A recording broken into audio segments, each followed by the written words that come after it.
30 years, I think. So these are my students. EKU has a doctoral program in clinical psychology, so these are my students and my teachers both together. And this is a particularly fantastic group.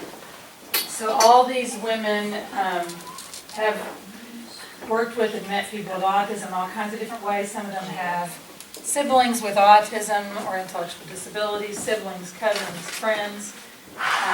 They just wrapped up this amazing teen social group with a big Halloween party last week. Super fun.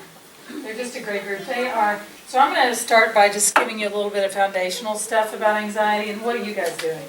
What is each of you? I'm covering visual schedules and visual aids in general for reducing anxiety.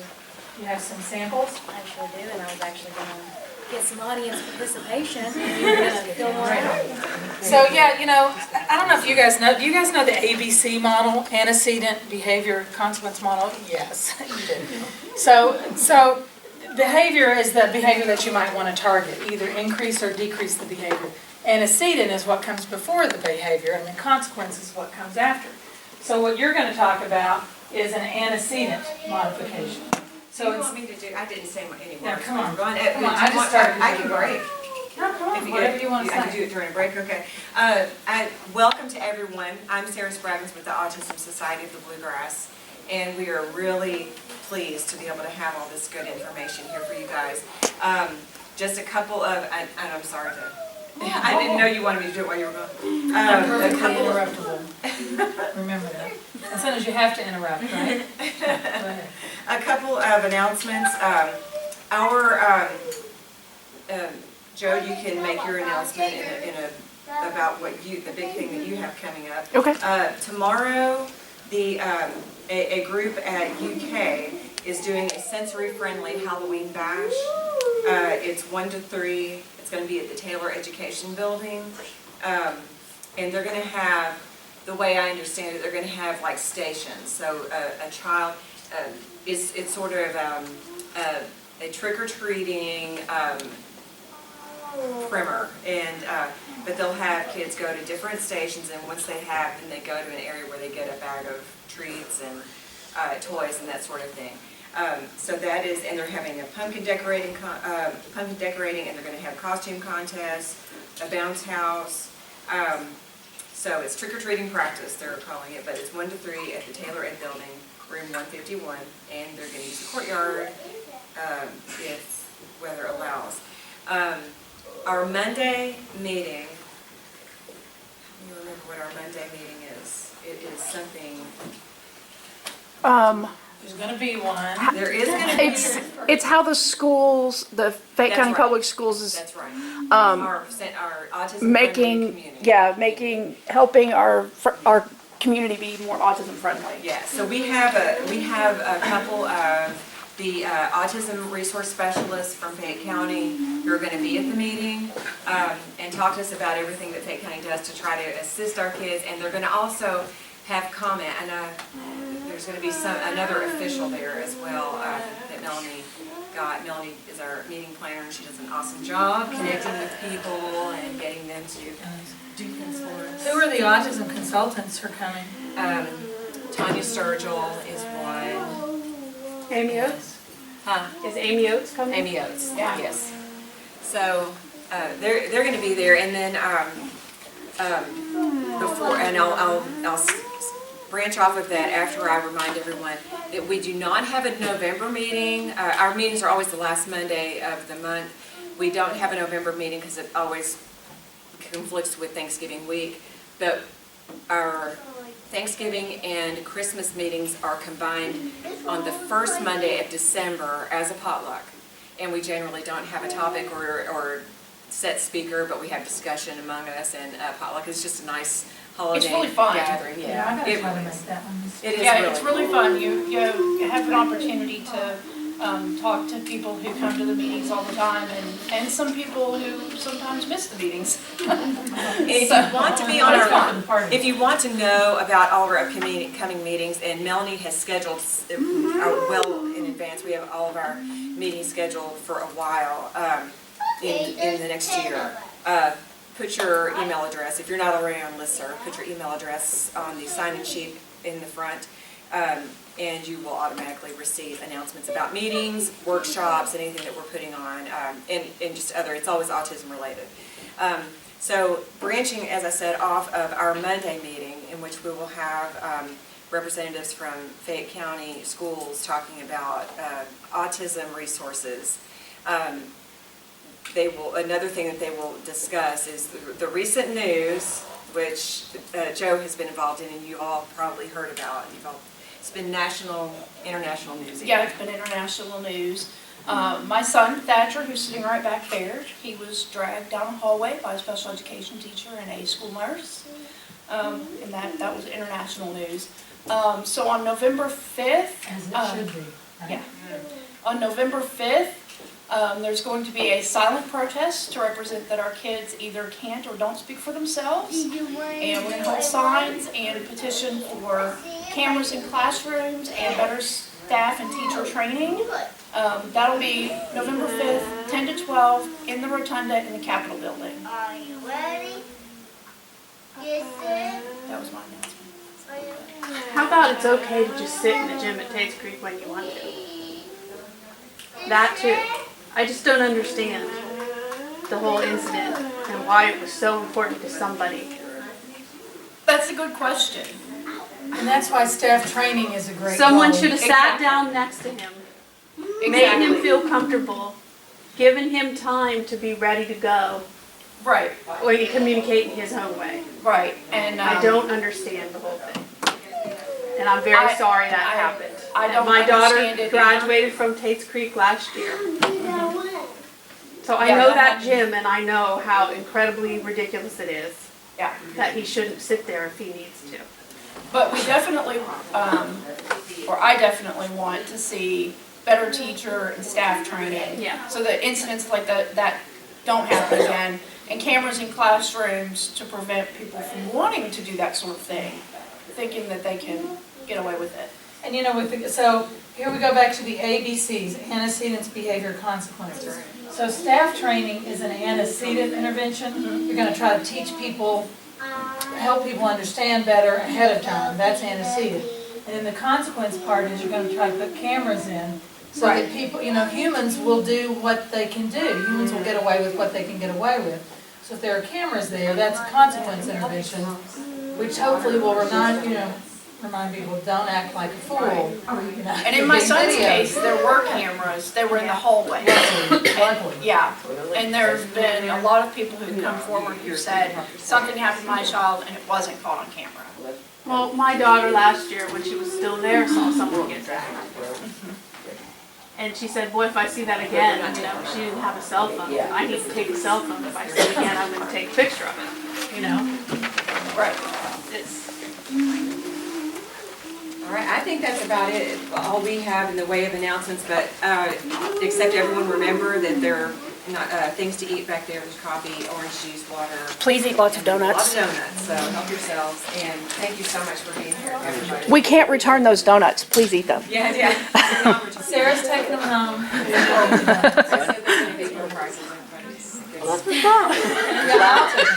Hey, hi, Lori. I sit over there and I heard you talking. I'm like, I don't know who that is. My big mouth gave me. No, you're recognized. Anxiety, just a little bit. Brooke's going to talk about visual aids and schedules, and that's an antecedent intervention because it's helping a person know what's going to happen so they feel less anxious. And we all feel, I think humans feel less anxious if we know what's going to happen. And for folks on the autism spectrum, they can have some challenges with working memory. So working memory is, I have some challenges with that too, so I don't know if that makes me the best or the worst person to teach you about it. Working memory would be if you're kind of thinking, okay, I'm getting a donut now, then I'm going to go over there, but afterwards I've got to do this because, so it's sort of that multitasking, multiple things are going on in your head, you're doing one thing, you're thinking about lots of other stuff. None of us do well with that, it's bad for our performance when we have lots of things going on. However, people with autism particularly can have a challenge with that. So it just makes a lasting, permanent cue really great for them. So then instead of having to be anxious, like, what was it I was doing next? Dang, I can't remember. Or even, where am I going? I have that myself. I knew I was coming in here for some reason. You guys ever have that? Why am I in the office? Sometimes I have to go back, start again, and then it'll come to me. So if you have visual cues that stay, for all of us, including folks with autism, then that just frees up a lot of emotional energy, a lot of cognitive energy, and it can help with anxiety. Okay, what is your topic? Systematic desensitization. Okay, so with my little general talk, I'll talk about systematic desensitization as one method. Victoria, come on in. We're a family, small group here. So systematic desensitization, who knows what it is right now? Really? Fantastic, because you're all going to know what it is later. It's a great tool. It's just gradually exposing yourself with some support and help to the things that are scary or anxiety-provoking. And hopefully I'll sell you on the idea that facing your fears is the way to get rid of you. I mean, there is no doubt. Facing your fears is difficult, but it's the way to make them go away. Now, we don't want to face things like a rabid dog. We don't want to face stuff that's really dangerous, but we're talking about facing things that aren't dangerous, but that are just difficult for us to face. Facing safe stuff that has been anxiety-provoking for us. So she's going to teach you about that. What do you have, Allison? Other anxiety management strategies. So, Like what kind of stuff? we've got the Incredible 5-Point Scale, the Alert Program. Do you guys know who knows the Incredible 5-Point Scale? Oh, and you have pictures of it? Yeah. You're going to love it for yourself as well as for your family members. So, we have special needs swim lessons that are starting a little bit later at the YMCA, and I'm gonna have to dip out early. Are these slides or information gonna be available? Because if you're last, I'm sure I'm not gonna get to the 5-point scale. You want the 5-point scale. I know, I do. Oh, I don't know. Yeah, we'll work with Sarah. We'll figure out some way to put these somewhere, right? Yes. What I'm filming is this. What I'm filming is what you have up there. You'll get it to me? So, yeah, you could It'll be on actually YouTube. watch it. Yeah. But also, I don't want you to sit back there and feel like you have to, if writing notes keeps you awake, which it does me, it's fine. But also, we'll find a way to make these slides available so you can have them if you want to look back over.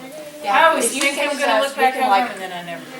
Maybe you really will. We can, if you have them like as an attachment, we can put them on the website Yeah. with where the workshop is sitting on Yeah, the we can website. share. I will say that it is a really big file. I know, they're all Videos huge. and things. But we may be able to share the link or something. We'll figure out something. Oh, yeah, You if can you've watch got the a link, video. we'll figure it out, let us know. There'll be a test at the end. And you must pass it or you can't do your Saturday. Or you can't raise your child. You're already raising your child. For that You're already easy, right? raising your child. You're good I there. could learn. All right, what do you have for us? Okay, relaxation techniques. Who knows how to relax? Oh, that I do know. All right, so some people are better at this than others. But are you going to practice? Okay, so you can practice and see how you like hers. All right, is anybody going to talk about apps, all the mindfulness and relaxation apps? Does anybody use any apps to relax or to do mindfulness? Have you ever done anything? Like computer apps? Or phone apps? He's done it through me. We use Calm. Yeah, I have Calm too. I Have you use done- all sorts of computer games to just chill. There are a bunch of them out there, and I've found, so I'm always recommending apps to people, and I find that different ones work for different people, so don't give up if the first one doesn't work. Sometimes the stuff in the apps is actually a trigger for somebody. For example, I've got this one that Susanna Williams gave me, and it's called Time In Kid. Does anybody know Time In Kid? I think it's so cute. Just a little, you can choose your feeling, angry, sad, mad, whatever, if you're happy. And then it's a little kid breathing, and you can breathe along with the kids. Different colors for different feelings. I love it. Well, I recommended it to somebody last week, and to this person, unfortunately, so I caused more harm than good. To this person, thinking about feelings was sort of a trigger to be upset, So as soon as they saw the little choices, happy, sad, mad, they were like, I'm not mad! And I was like, okay, well, I don't think this app is going to work for you. We'll need to choose another one. So there are just, I don't know, dozens and dozens of either free or like $2. I think Time and Kid, costs $3 or something. There are dozens of them. So check them out and see which ones might work. Sometimes if you're so anxious that you can't relax yourself, if something else doesn't, like an app, you will, because we have a lot of rule-governed behavior, so even if the computer tells you take a deep breath, you may be more likely to do it than if you're doing it yourself. So I really like the apps. I use them successfully. I was using one with my son. He was at, I don't know what, all-state band auditions or some kind of horrible situation with like 100 kids warming up and sweating and talking to themselves, and I was like, my gosh, this is crazy. And he said, I don't think I can do the notes. My anxiety's too high. So we did the little puffer fish thing, and he was like, it's working, it's working. And then all his friends came running over, and they were like, what is it? I want it too. So I had all these, like 15-year-old boys breathing with a puffer fish.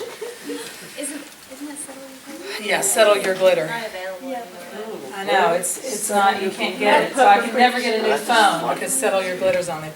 So all the, immediately all these grouchy teenage boys were like, oh my gosh, it works. So you gotta try it, it works. Have you heard of Inner Balance?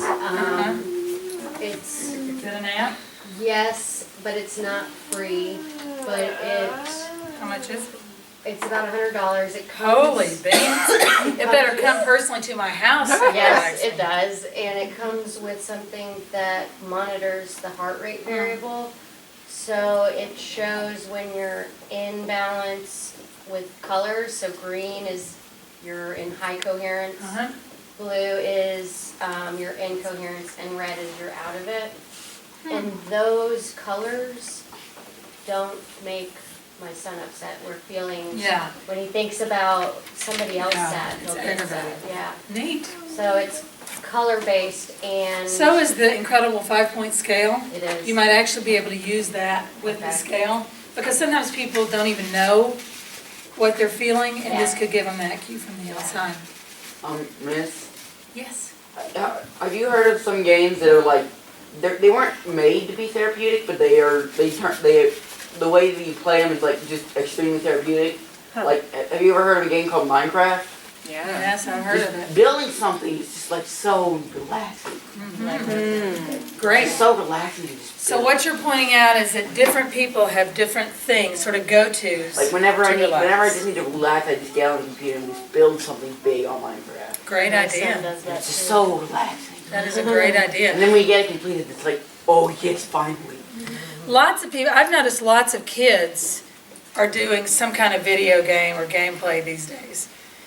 When I give the ADOS, one of the questions we have to ask is, when are you relaxed? And I've noticed that gaming, would you say 100% of the kids that we ask that question answer gaming? Yeah.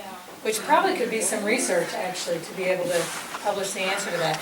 So, some of us older people, we never learned to do that. We never learned to associate relaxation with gaming. But I guess the new generation of kids is going to relax with games. Do you find gaming relaxing, Stephen? What do you play to relax? Let's see here. I would not say Crash Bandicoot because it's That's definitely high stress. So it might be aggravating. So it wouldn't be just any game, you would choose one something game. more simple, like kind of like some Mario games. That'd be relaxing for you because you're good at it. For me, I'd be like, oh, I just died. Shoot. What could be relaxing for me? Almost nothing, probably, because I can puzzles. Old people like puzzle games. Yeah. For me, it's reading. Again, because I'm a different generation, so reading for me. If I feel really bad, sad, whatever, I get out my book and read, and then I feel better. I sometimes do the same thing. So reading could still work Yeah. for young people too. Like if the Wi-Fi at my house is down, or like my computer has crashed and I'm waiting for it to reboot, I'll just go. Read. I'll go hang out in my room. I've got this nice comfy chair. It's real cushiony. You should have brought a picture of this. I You have a relaxation place. Yeah. And you have a backup plan. If your first Yeah. relaxing thing isn't working, technology, then you have something else you can do in that Yeah. case. Or if you went camping without Wi-Fi, you can take a book. Yeah. Good ideas. I think maybe you should Whenever I give this actually go, like- presentation. know, good Whenever I actually go like on Yeah. extended trips, I usually bring like a book or something. Me too. Just so I have something. Whenever I go anywhere, I bring a book. I don't ever want to be stuck without a book. I'm sure you guys already know, but I know sometimes gaming, it can be stressful to individuals. And Certain games anyway. one of our, another mom has told me that she really had to limit her son. It triggered his trichotillomania, Yeah. and he had no So it really eyebrows or eyelashes. depends on the person, depends on the game. You know, maybe that person didn't know to do what Stephen knows to do. That's right. You know, some games are aggravating, you're losing, it makes you angry and upset, versus other sort of games that you've already mastered might be more relaxing. Or maybe for some people, games just aren't a way to relax. So, yeah, it's really individual. There's, of course, there's no, you know, one way that everybody can relax. You have to find, and what we're looking for is we're all coping with our anxiety. It's a question of whether it's a way, you know, it's a method that we want to do that's productive or one that's not as productive. Yes? Some games are like, they're like really like, certain games that I play, like, you're doing something really important and it just gives you such an adrenaline rush. There are people who actually, they relax by getting an adrenaline rush. Like they find just an adrenaline rush relaxing. Yeah, maybe they The have the exercise. rush and then they come down later, maybe they're looking for that. Interesting. Well, you know, like exercise, right? Yeah. People exercise to relax, which is a little counterintuitive, but you can run or get an adrenaline rush through that, and then when you're finished. It takes much less time to get an adrenaline rush through like PvP video games. You know what PvP stands for, right? No, I don't know. Player versus player. Or just PvE, player versus So entity. you think video game adrenaline would be faster to get than running adrenaline? Well, in order to build up enough speed or build up enough muscle strain that you get an adrenaline rush, it usually takes several minutes at least to get an adrenaline rush going. But with video games, like some video games, like they just get real intense from the start, and so it's just like you can get an adrenaline rush much quicker. Yeah, that's interesting. So there's some other advantages to exercise, you know, because it's good for your health. Yeah. But if you needed so if you're saying it's somebody who liked that process to relax, video game could be video faster. games are only relax. In my experience, anyone who plays video games to relax, they only relax. But the only video games that actually help them relax are the ones they're good at. Probably so, yeah. Because if you're in a learning curve, that might be anxiety provoking. Something else you said triggered something I was thinking, maybe it'll come back to me. All right, so don't let me go too long on this because these are my fear quotes. This is a really silly fear quote. Anybody remember Dave Barry? Yes. This is just plain old silly. Although I do have the fear of the words some assembly required. So. All right, here's a good one too. Read it.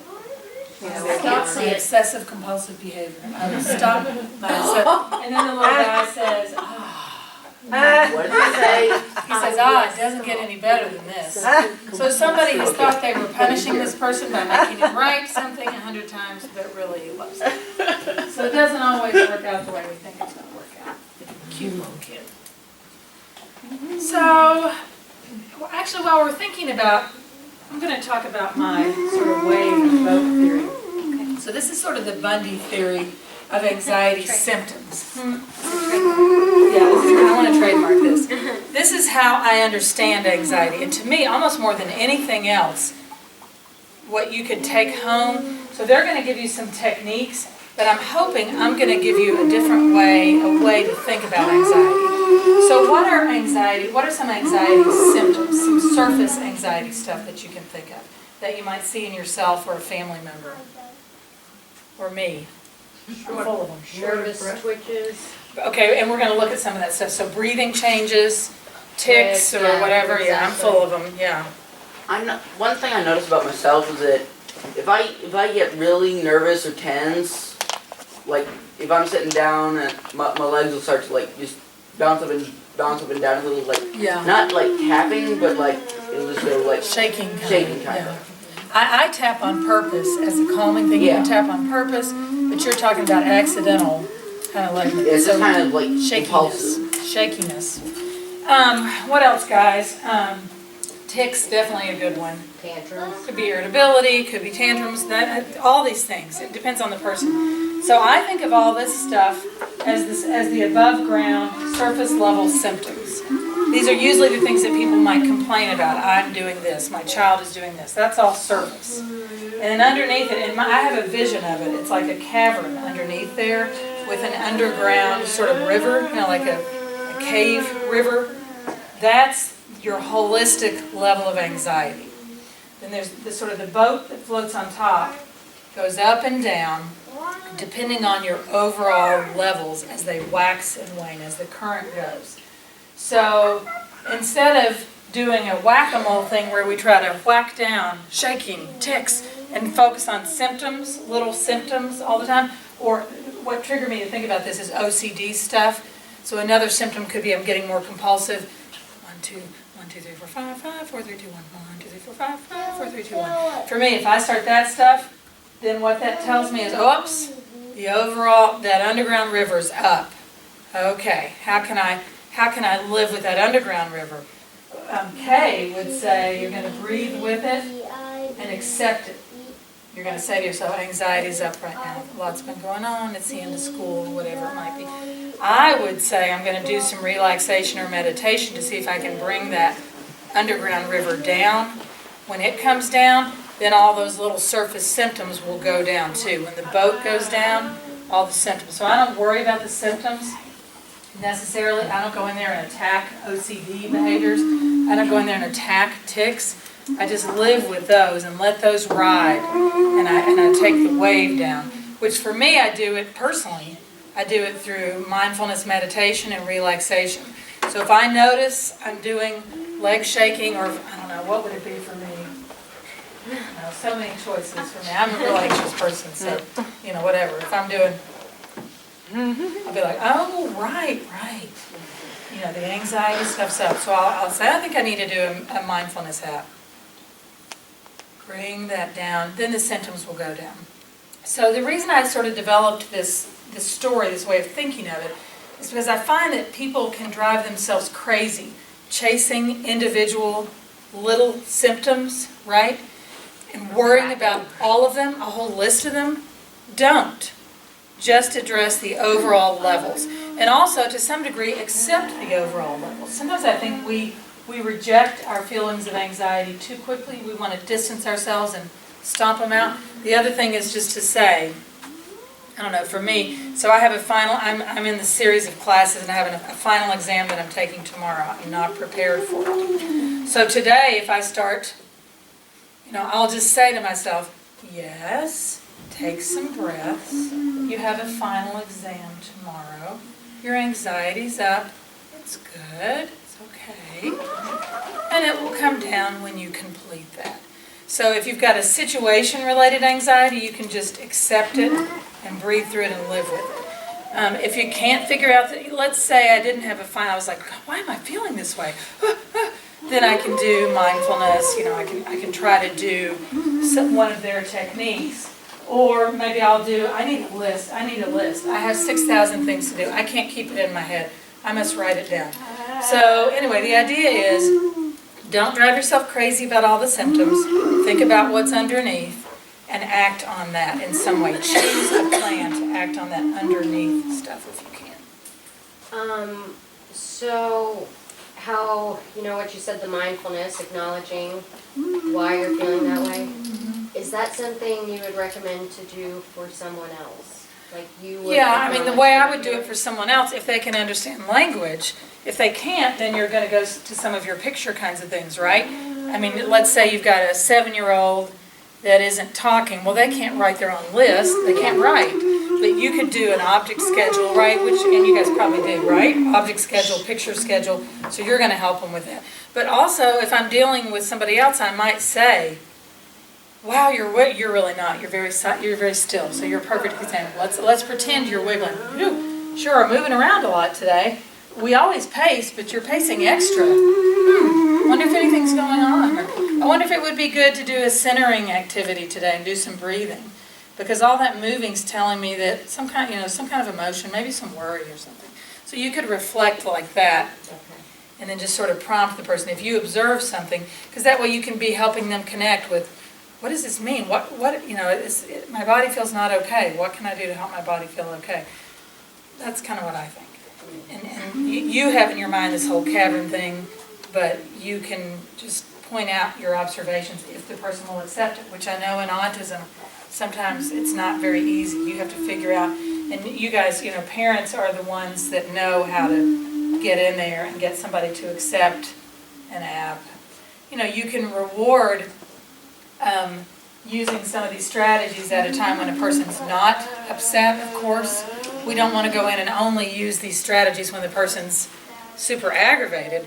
Reward it, teach it at other times so that they know. So the way to increase the behavior is to reinforce it. So if you over-practice and reinforce that behavior, I don't know, what does Hagen like? What's something that would reward him big time? Being able to be on his cell phone. Okay. Play games. So, all right, so you're getting ready to have cell phone time, Hagen, but let's practice this one app that you have first, and then you can have free time. If you do that over time, he'll be more willing to practice his relaxation or whatever, because it's just a simple law of behavior. It's been followed by a desirable event. So the next time when he's aggravated and you say, let's practice this app, hopefully he'll be more likely to be willing to do it, because it's been reinforced in the past. It's kind of been developed. So, you can't just suddenly rush in when he's having a big emergency and say, oh, I got an idea, let's try a mindfulness app. You have to have prepared, you have to have paved the way for him. One problem I noticed with that strategy is if you have to keep reinforcing it every so often by actually giving the desired result after the thing, or it'll extinguish. It will extinguish. That's right. If you do it continuously for too long, like you just make them they do the thing and then they don't get rewarded, that makes them not want to do it. Another basic principle of behavior. It's the same way with a lot of animals. That's right. And we are a human animal, right? You take over the second half. I'll do the second half, and you guys can just sit down. I think we may have a budding psychologist. I'm telling you. So, I don't know if you guys be interested to hear this stuff or not. What do you think? Thank you. The Mary Cover Jones and anybody ever heard of John B. Watson? You guys know? So John B. Watson, this is kind of interesting. It does relate to some of the techniques for treating fear and anxiety. Watson discovered that fears could be classically conditioned. So that he did some foundational work that helps us understand how people learn to be afraid of or anxious in certain situations through association. So what Watson did was he took this little guy. Have you ever heard of Little Albert? Anybody heard of Little Albert? He took this little kid. This is not a very nice study. I'll preface it with that. He took this little kid, Little Albert, who's just a little baby, and he observed that, cymbals or pots and pans, I think? If you made a loud gong sound, the baby was like, ah. Okay, so that's the unconditioned stimulus. A loud sound made the baby cry. He started pairing that loud sound with, was it a rat to begin with a white rat, and eventually other white fluffy stuff like a Santa Claus beard, a white beard, and some other stuff. And he learned that over time, even without the loud noise, when you took away the loud noise, the rat and the beard and other white fuzzy stuff still elicited the fear and anxiety. So that's classical conditioning. This sort of previously neutral stimulus begins to seem anxiety-provoking. Yes? The way you're painting that picture, you're really making that Watson guy seem like a jerk. Yeah, he was kind of a jerk. He was really smart. He taught us a lot of things, but that wasn't very nice. And he didn't get rid of this fear. He just kind of left Little Albert like that. A nicer person, however, is Mary Cover Jones. She sort of went the opposite way. She took a little guy named Peter, ironically named, who was afraid of rabbits. I think he was afraid of lots of little fuzzy creatures. And what she did with him is go the opposite direction. She sat him in a high chair and gave him his favorite food. Meanwhile, the little bunny that he was terrified of got gradually closer and closer over time. So she paired this feared thing with a positive stimulus, the yummy food, and then she taught him not to be afraid of the bunny anymore. It ended with him petting the bunny, and he loved the bunny. So Watson conditioned to fear, Mary Cover Jones unconditioned to fear. And if you imagine that little bunny situation, that's really, that reminds you how to do systematic desensitization. So you have to pair a positive sensation, usually relaxation, real deep and good feeling relaxation, with whatever the feared situation is. Just a tiny bit at a time. And with folks with autism, so you guys know about the limbic system, the limbic circuit? I'm not an expert on it myself, and you guys may have to tell me more about it. But the limbic system basically has to, one of the features of it has to do with fight, flight, and fear, and sort of arousal, like startle, right? Does this all sound good? So it's kind of like, I would say that I have a, would you agree that my limbic system is pretty activated? Yeah. So, I don't know why it's that way. I think I was born that way. I really think it's my birth limbic system. They've proven that that's... Yeah, there are individual differences in how our systems are. So if you set off a crash symbol out there, I would go, whoa, whoa. Some of the rest, who thinks they have more of a calm, naturally relaxed way? Anybody? You probably are, right? Yeah. So they would do the crash symbol to you, and you would just be like, oh my goodness, what does that sound? So what do you think about the limbic systems of most people on the autism spectrum? What do you think they probably are like? You think they're high? Heightened. I agree. I mean, you can never make a complete generalization, but I think in general they tend to be heightened. So that's why anxiety, is a particular issue for people, because this conditioning stuff, if I go like this, I'm going to condition real quick. I'm going to condition fears and anxiety super quickly, more quickly than other people might. So I'm just kind of vulnerable to getting some anxiety and fears about things.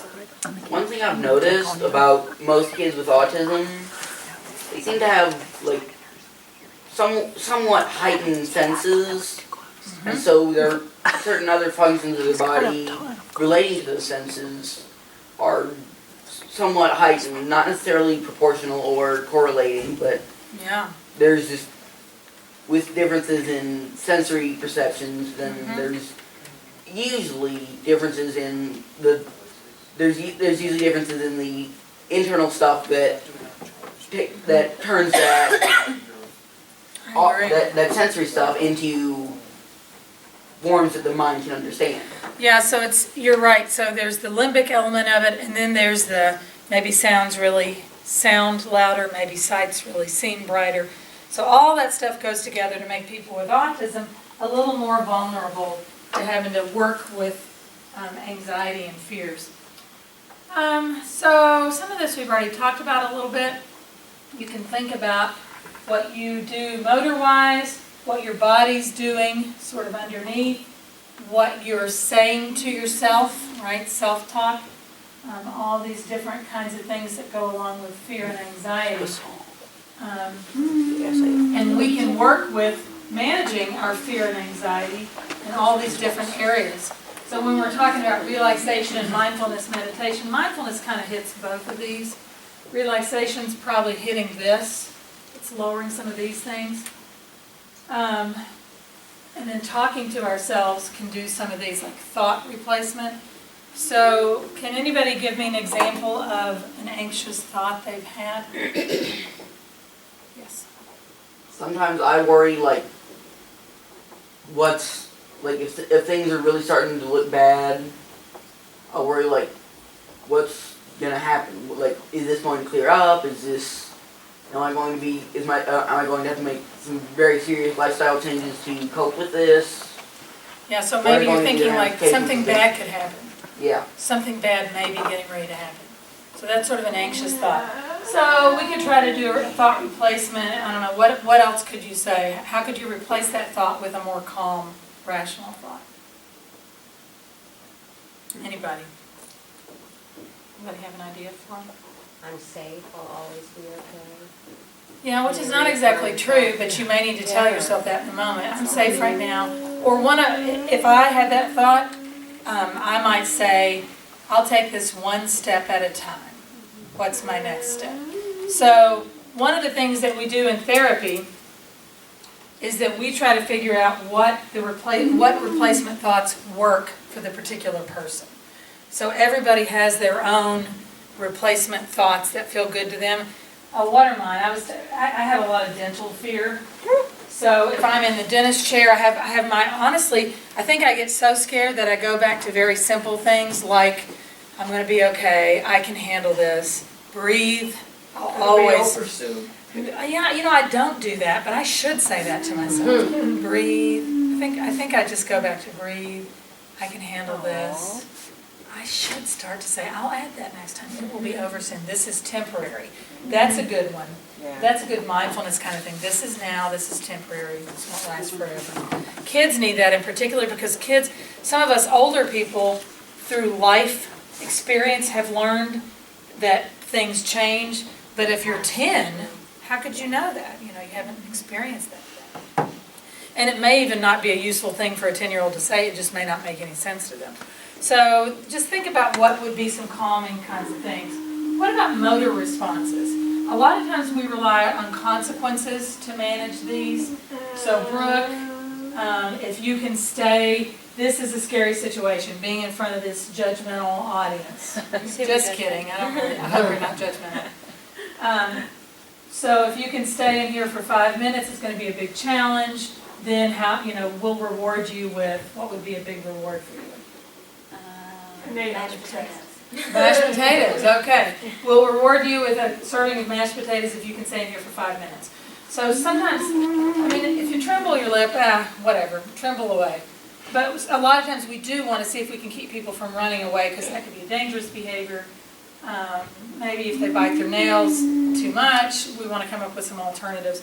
So coming up with alternatives, and in fact, you just did that for Thatcher. He was sucking his thumb. I don't know if that's anxiety or just feels good, but anyway. Yeah. He was sucking his thumb and she said, use your chewy. So that's a great, let's pretend like he was anxious. You just dealt with his motor responses by giving him, hopefully, an equally, maybe a close to satisfying response that's a little less harmful. Right. Just because sucking his thumb could be bad for his teeth and, all that kind of stuff. So when we're thinking about a way to help somebody with anxiety, we can think about these 3 areas and sort of pick some supports in one or in all 3, depending on the person. If you have big anxiety like me, you have to hit it all, right? Reward myself for not running away. You know what, though? So I used to be really anxious about talking in front of people. Incredibly anxious, disabling anxious. I just couldn't do it. And honestly, I just went through it.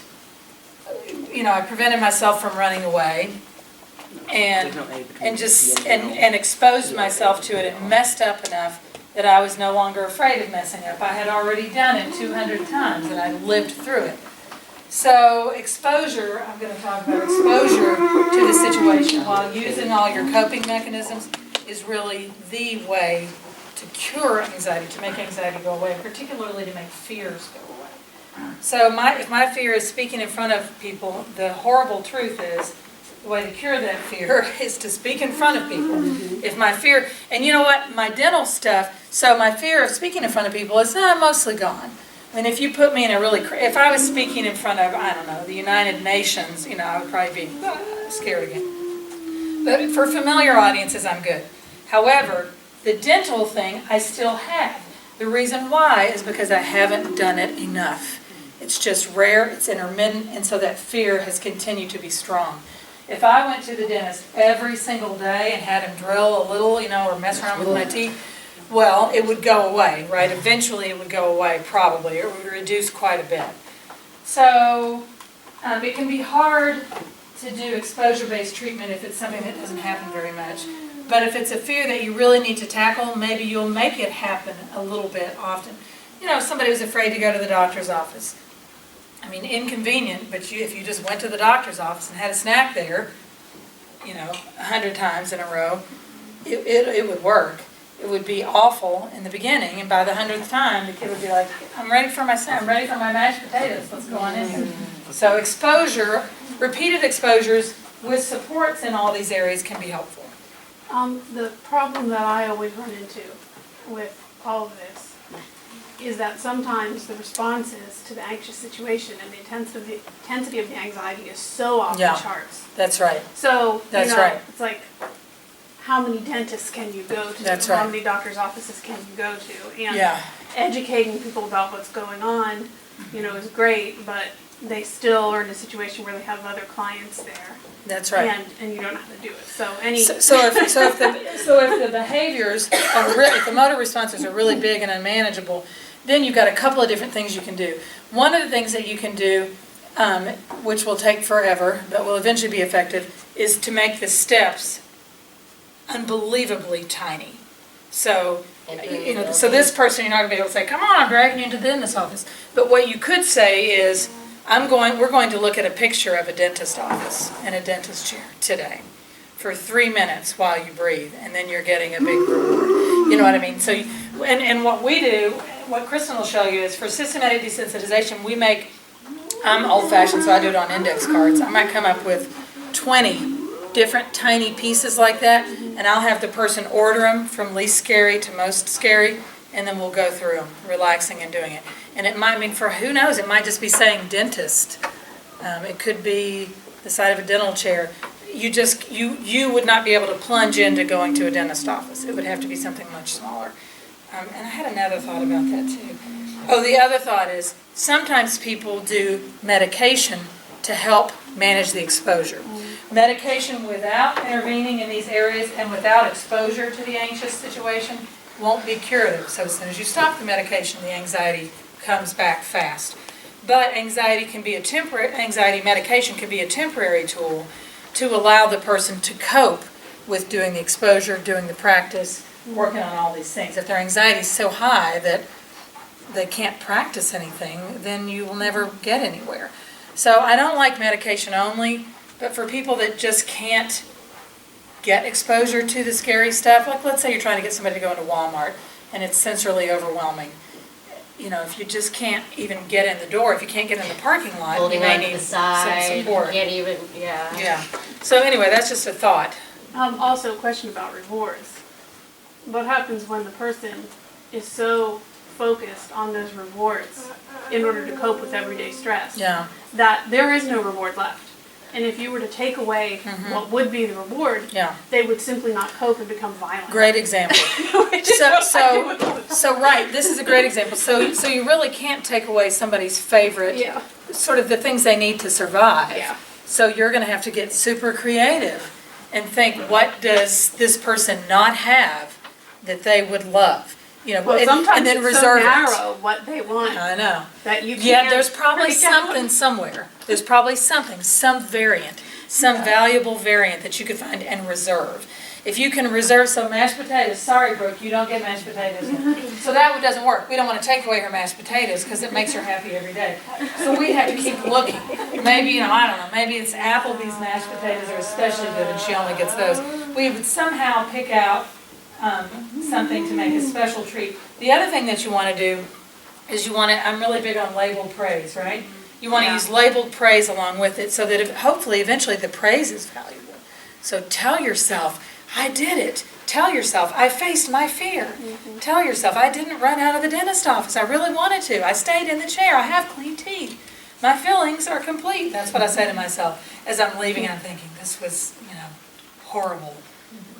My feelings have been completed. I'm back in dental health. And this is crazy. Again, neurotypical people sometimes can do this for themselves, and we have to help people that can't. I'll call my husband 100% of the time as soon as I leave the dentist. Isn't that funny? It's my own reward I've set up for myself, and then he will always, because he's such a good person, he will always say, good job, great, I'm so glad you got your teeth filled. And then sometimes he'll say, how much was it? And I'll say, well, let's not talk about it. So that's kind of my reward, the labeled praise part of it. So I don't get myself, sometimes I will actually, this is terrible, but buy myself candy as a reward for going to the dentist. I know that it's self-defeating, but still I'll do it. But my main reward is praise from somebody else. So I will say to Brooke, here's your Applebee's mashed potatoes. Good job giving a presentation. I liked the way you stood in front of the crowd, even though you were scared. So that kind of stuff. But still, you're bringing up a lot of good challenges.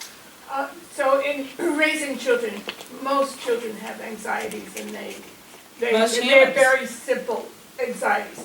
But what I have found with a child on the spectrum is their anxieties sometimes have behaviors that are not acceptable. Like they'll stand there with a blanket over their head because they can't face the anxiety. Or hide their face, so they can't. Yeah, motor, right? Motor responses you're talking about. And so you're in a classroom situation and 20 kids are anxious about the test, but the child on the spectrum is sitting in the classroom with his hands over his face because he can't face the reality. Now, how would you undo that? Well, I guess for me, part of it, I tend to be really tolerant of all kinds of different behaviors, which I know not everybody is, but we can try to educate people. Part of my thing depends on if the response is preventing him from doing what he needs to do. If he can take the test like this, go for it.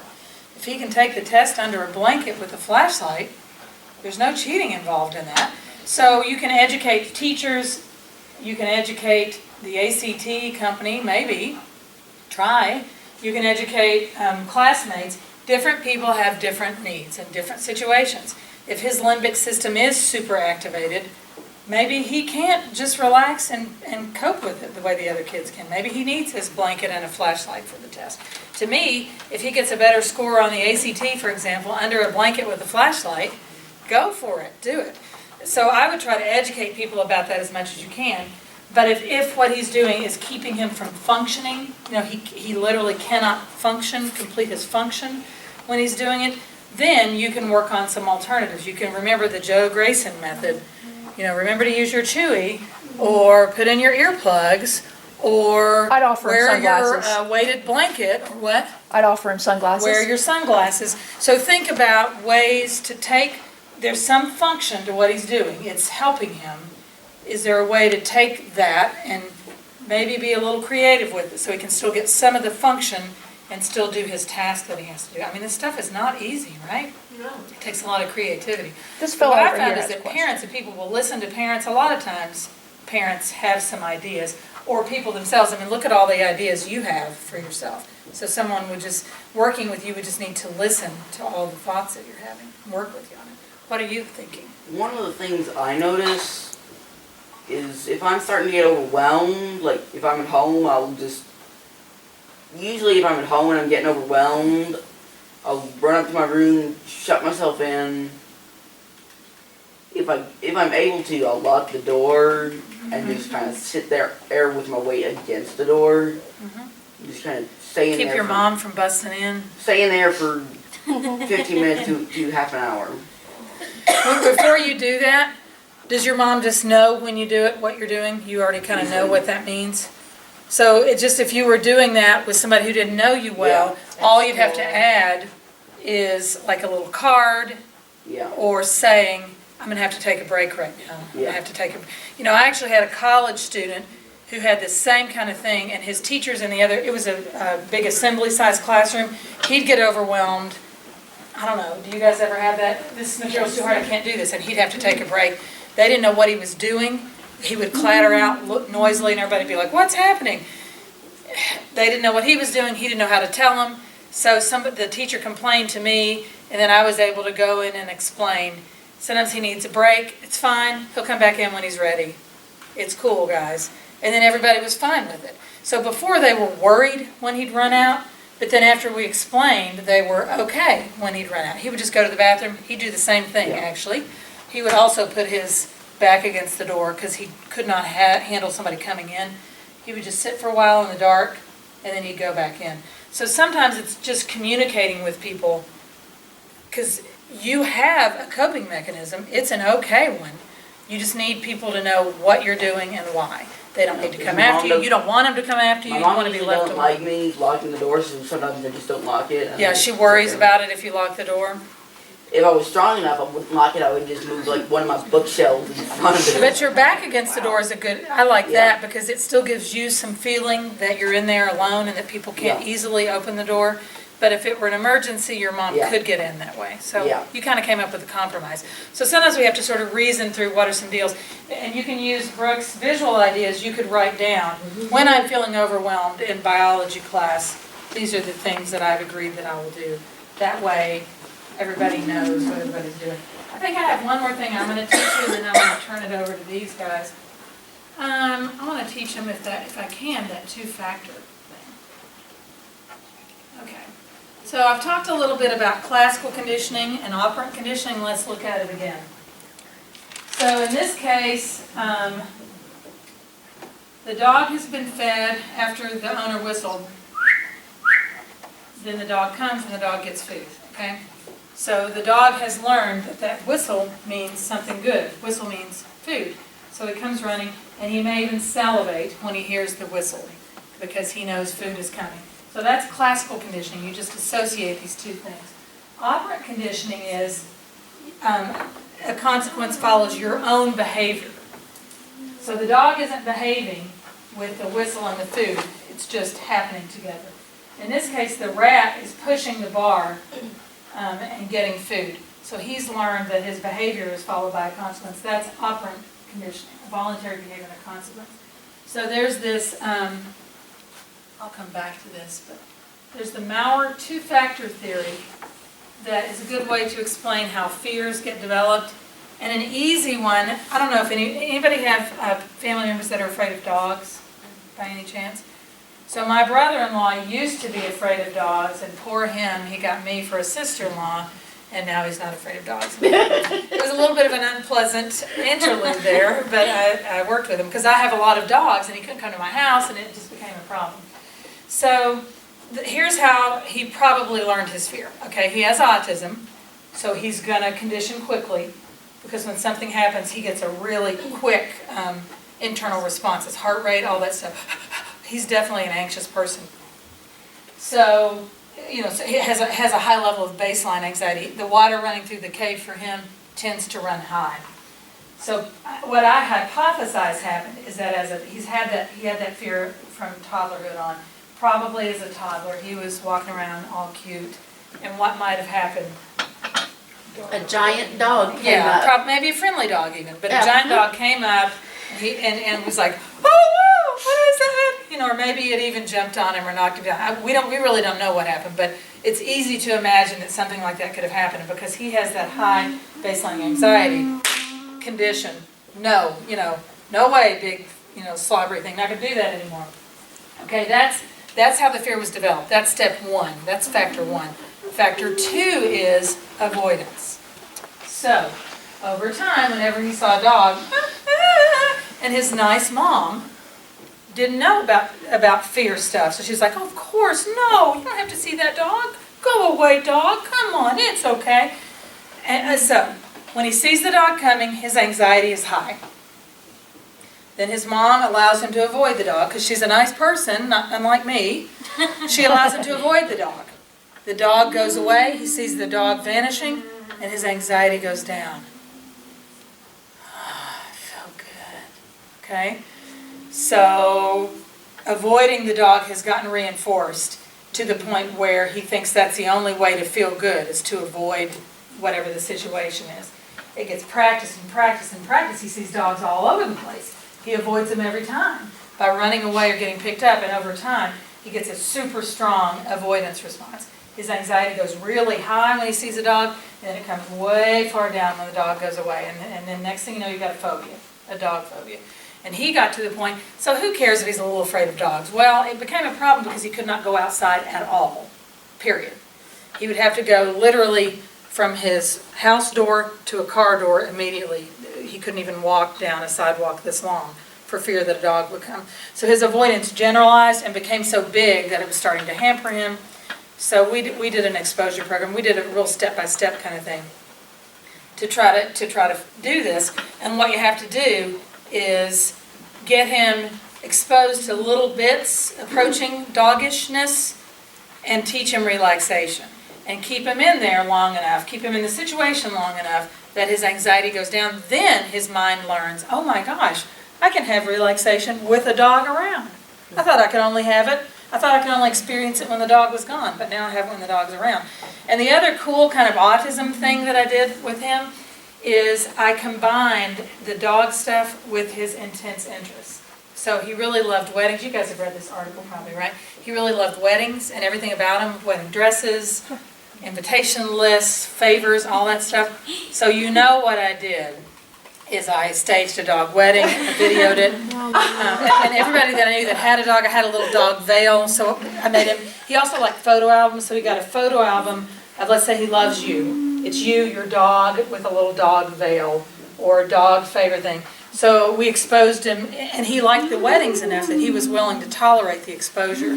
So we exposed him to the photos, we did the video over and over and over again. Eventually we got a newborn puppy, I'm talking 1 day old, and he was climbing the walls to get away from that thing, and I was like, guess what, dude? You're going to sit in here until you relax with this, it couldn't even move. So, we started very slow. Then we got a slightly bigger puppy that still wasn't very mobile. I mean, it took a long time, it took months. But finally, at the end point, he could walk my dog, like this. Wow. Very distastefully, but he could walk. And now when I see him 100% of the time, his first question is, how are your dogs? Wow. So he sort of learned to tolerate that. And he has some other fear. We're not going to get rid of every fear and anxiety that he has, but we sort of picked the one because it was messing up his life. He had an only indoor life, and he wanted to be able to go outdoors. And it was driving his parents crazy, this door-to-door business. Yes, what do you think? When I was little, there were like a bunch of these big dogs that they weren't mean as in the common sense of the word, but they weren't very nice. So up until I was 10 maybe, every time I saw one of those, like a big dog, I would freak out. Yeah. And then one of my mom's friends, she's got a big dog, Hyssop, and he's just a sweetheart. And did you get to spend some time Yeah. with him? I spent some time with him, and I got to know him. He was just a sweetheart. So as you spent time with him, your anxiety went down, and you learned to associate him That was just one part of it. with a good feeling. Part of it was the size, because I was less than 2 feet tall. Yeah. So no wonder and not just kids with autism, lots of little kids get afraid of dogs. The dog was bigger than I was at that time. Scary. So, I always think about you have to be careful about exposing a little kid to a big dog. I kind of developed this, not intense, but not mild either. Yeah. That middle ground between Fear of dogs.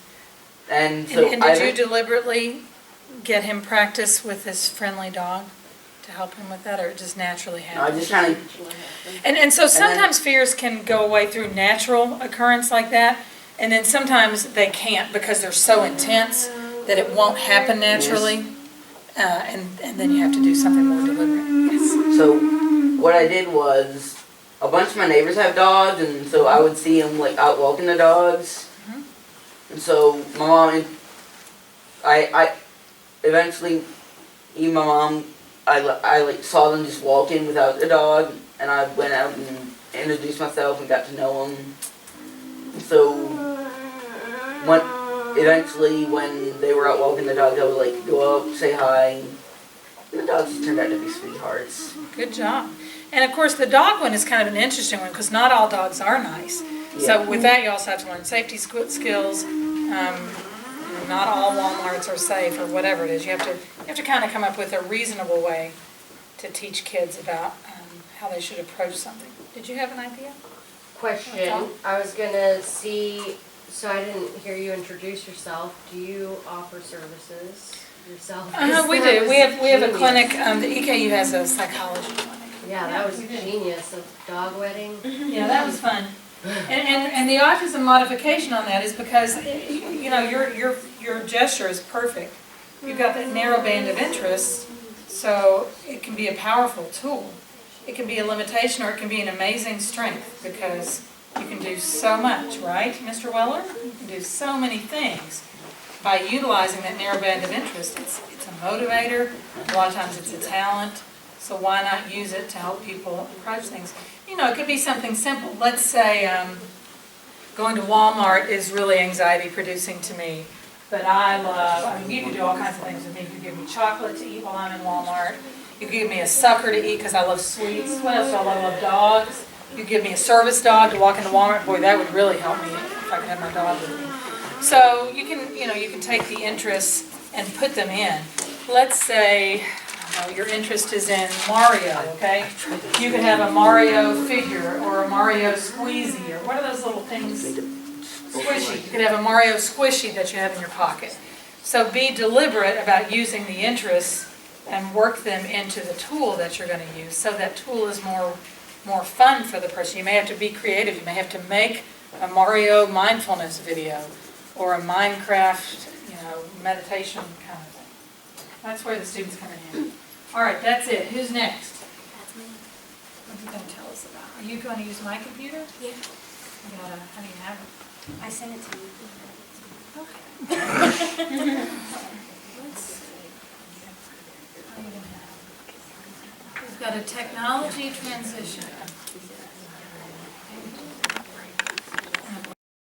A surprise for you, but changes in routine are alarming for people with ASD and neurotypical people. So it gets more complicated with increasing age because you end up with more activities to do, less control over your schedule, like as a family unit, I would say, because you've got school and you've got after-school activities, therapies, whatever. Visual support schedules and structure can hold the attention of them and reduce anxiety through informing them. And that's because, like Bundy said, working memory is not great for anyone, but it's especially helpful in ASD because you've got a visual representation of your entire plan. And you can always remember it because it's always there. Helpful with transitions, questioning, routine management, schedule worries, and self-care related activities, including showering, brushing teeth, etc. So this includes everything.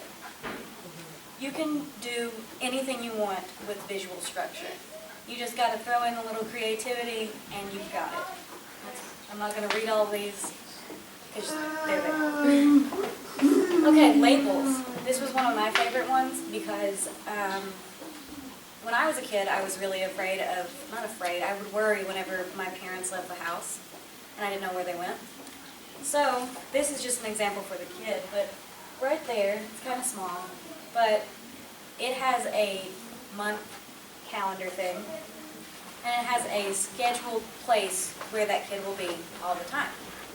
So Monday through Friday has school, and then if they're sick one day, you put on the sick sticker.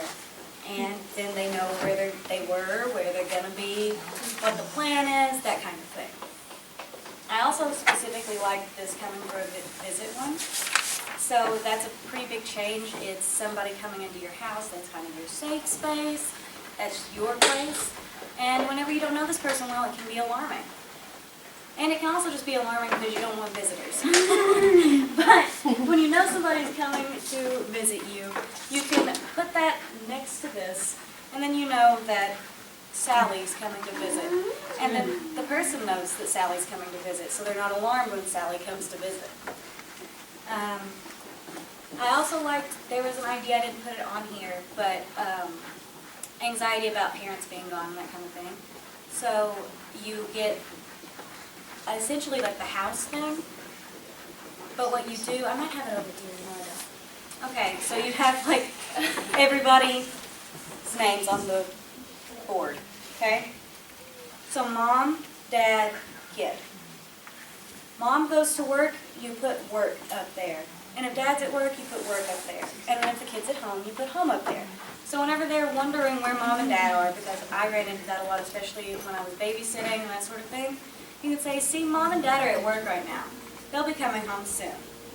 And then they have a visual reminder of where mom and dad are, so they don't have to ask all the time, they don't have to worry about it, and that kind of thing. Yeah, I have the example right now. I like the one about guests too because that's just alarming for most people. Okay, so all of this can be as complex or as simple as you want it to be. It can be as simple as just a single picture that represents things and no big deal. It can be broken down by days, weeks, months, hours, whatever. Like you can do a school day one, you can do a Saturday one, whatever you want to do.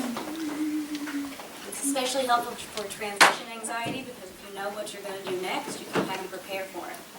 So I also like including with those minute warnings. So for example at school, you're going to switch to the next class. So 5 minutes before it's time to switch, I would say 5 minutes until we go to Dr. Bundy's class. So we have 5 minutes to prepare and think about the next activity. That way we're ready when it comes and it's not a surprise. It's good to know what time the activity begins and ends as well.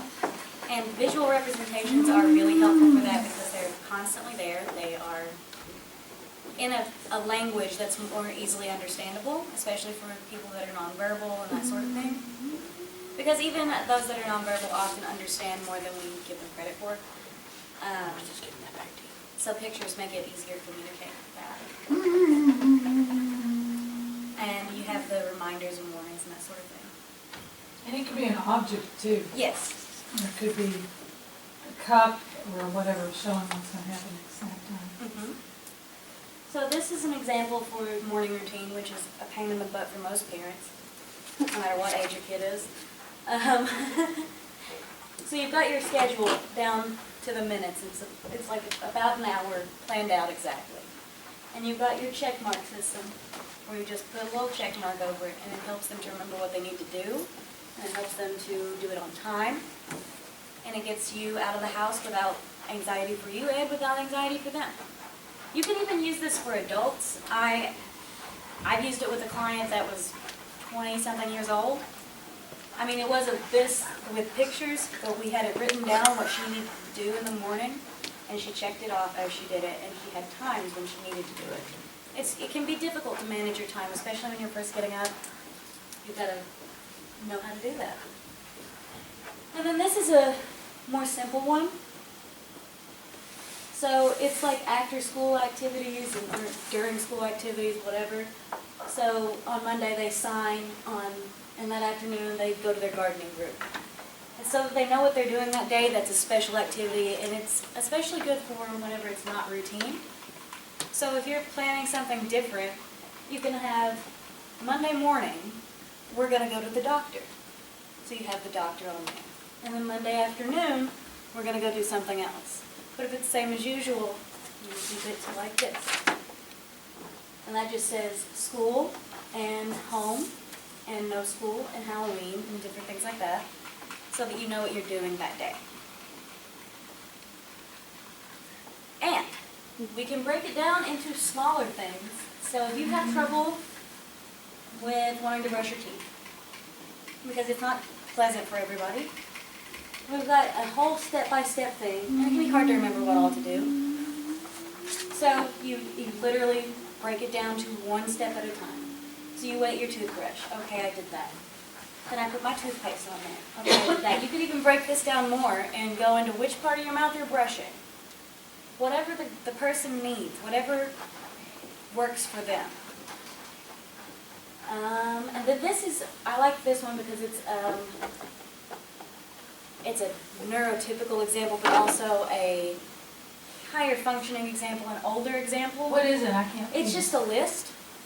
Like a to-do list? Essentially, but it's a step-by-step. And it's for their work, actually.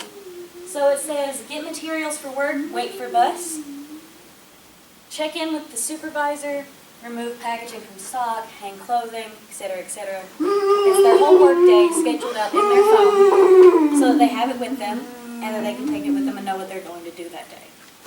And that reduces a lot of anxiety too, because at that point they're kind of on their own. So this is something they can use without having to worry about somebody else doing it for them. This is like higher level stuff. And it's not as intrusive. You don't have to hang it up. You have it on your phone. emojis on your phone. I don't know if you guys know this, but literally on a smartphone you can open anything. So if they need their schedule like this one, on their phone, and to check it off, there are to-do lists, there are a million different things and apps that you can use to do that. You can also just save pictures. And there are social stories. So that is essentially a comic strip or just a story about how to handle an anxiety-inducing situation, and can help people to remember their coping strategies, and it reduces anxiety because then they know how to handle it. A lot of anxiety is being afraid of what we don't know. So, this is where you get into really combining that special interest with this. So if you can make a coping story, I had one about My Little Pony. Just stick that in there and make it so that Rainbow Dash can do it, I can do it. Let's see. These are examples of other anxiety-inducing situations. So this is talking about going to join a group and hang out with people, because that causes a lot of anxiety all on its own. So they're telling them what to do, and then whenever they get scared down here, if they feel worried about it, then they know that their body's sensations are just because of their anxieties. So they don't have to be alarmed by a sick stomach or a racing heart or whatever. This one says, everyone worries. When I feel worried, I can talk to my teachers. I can use words to say I feel a lot of worries. And these are all the coping strategies. I can take a walk, I can take a break, I can get a drink of water. I need to remember that worries will go away and I will feel good.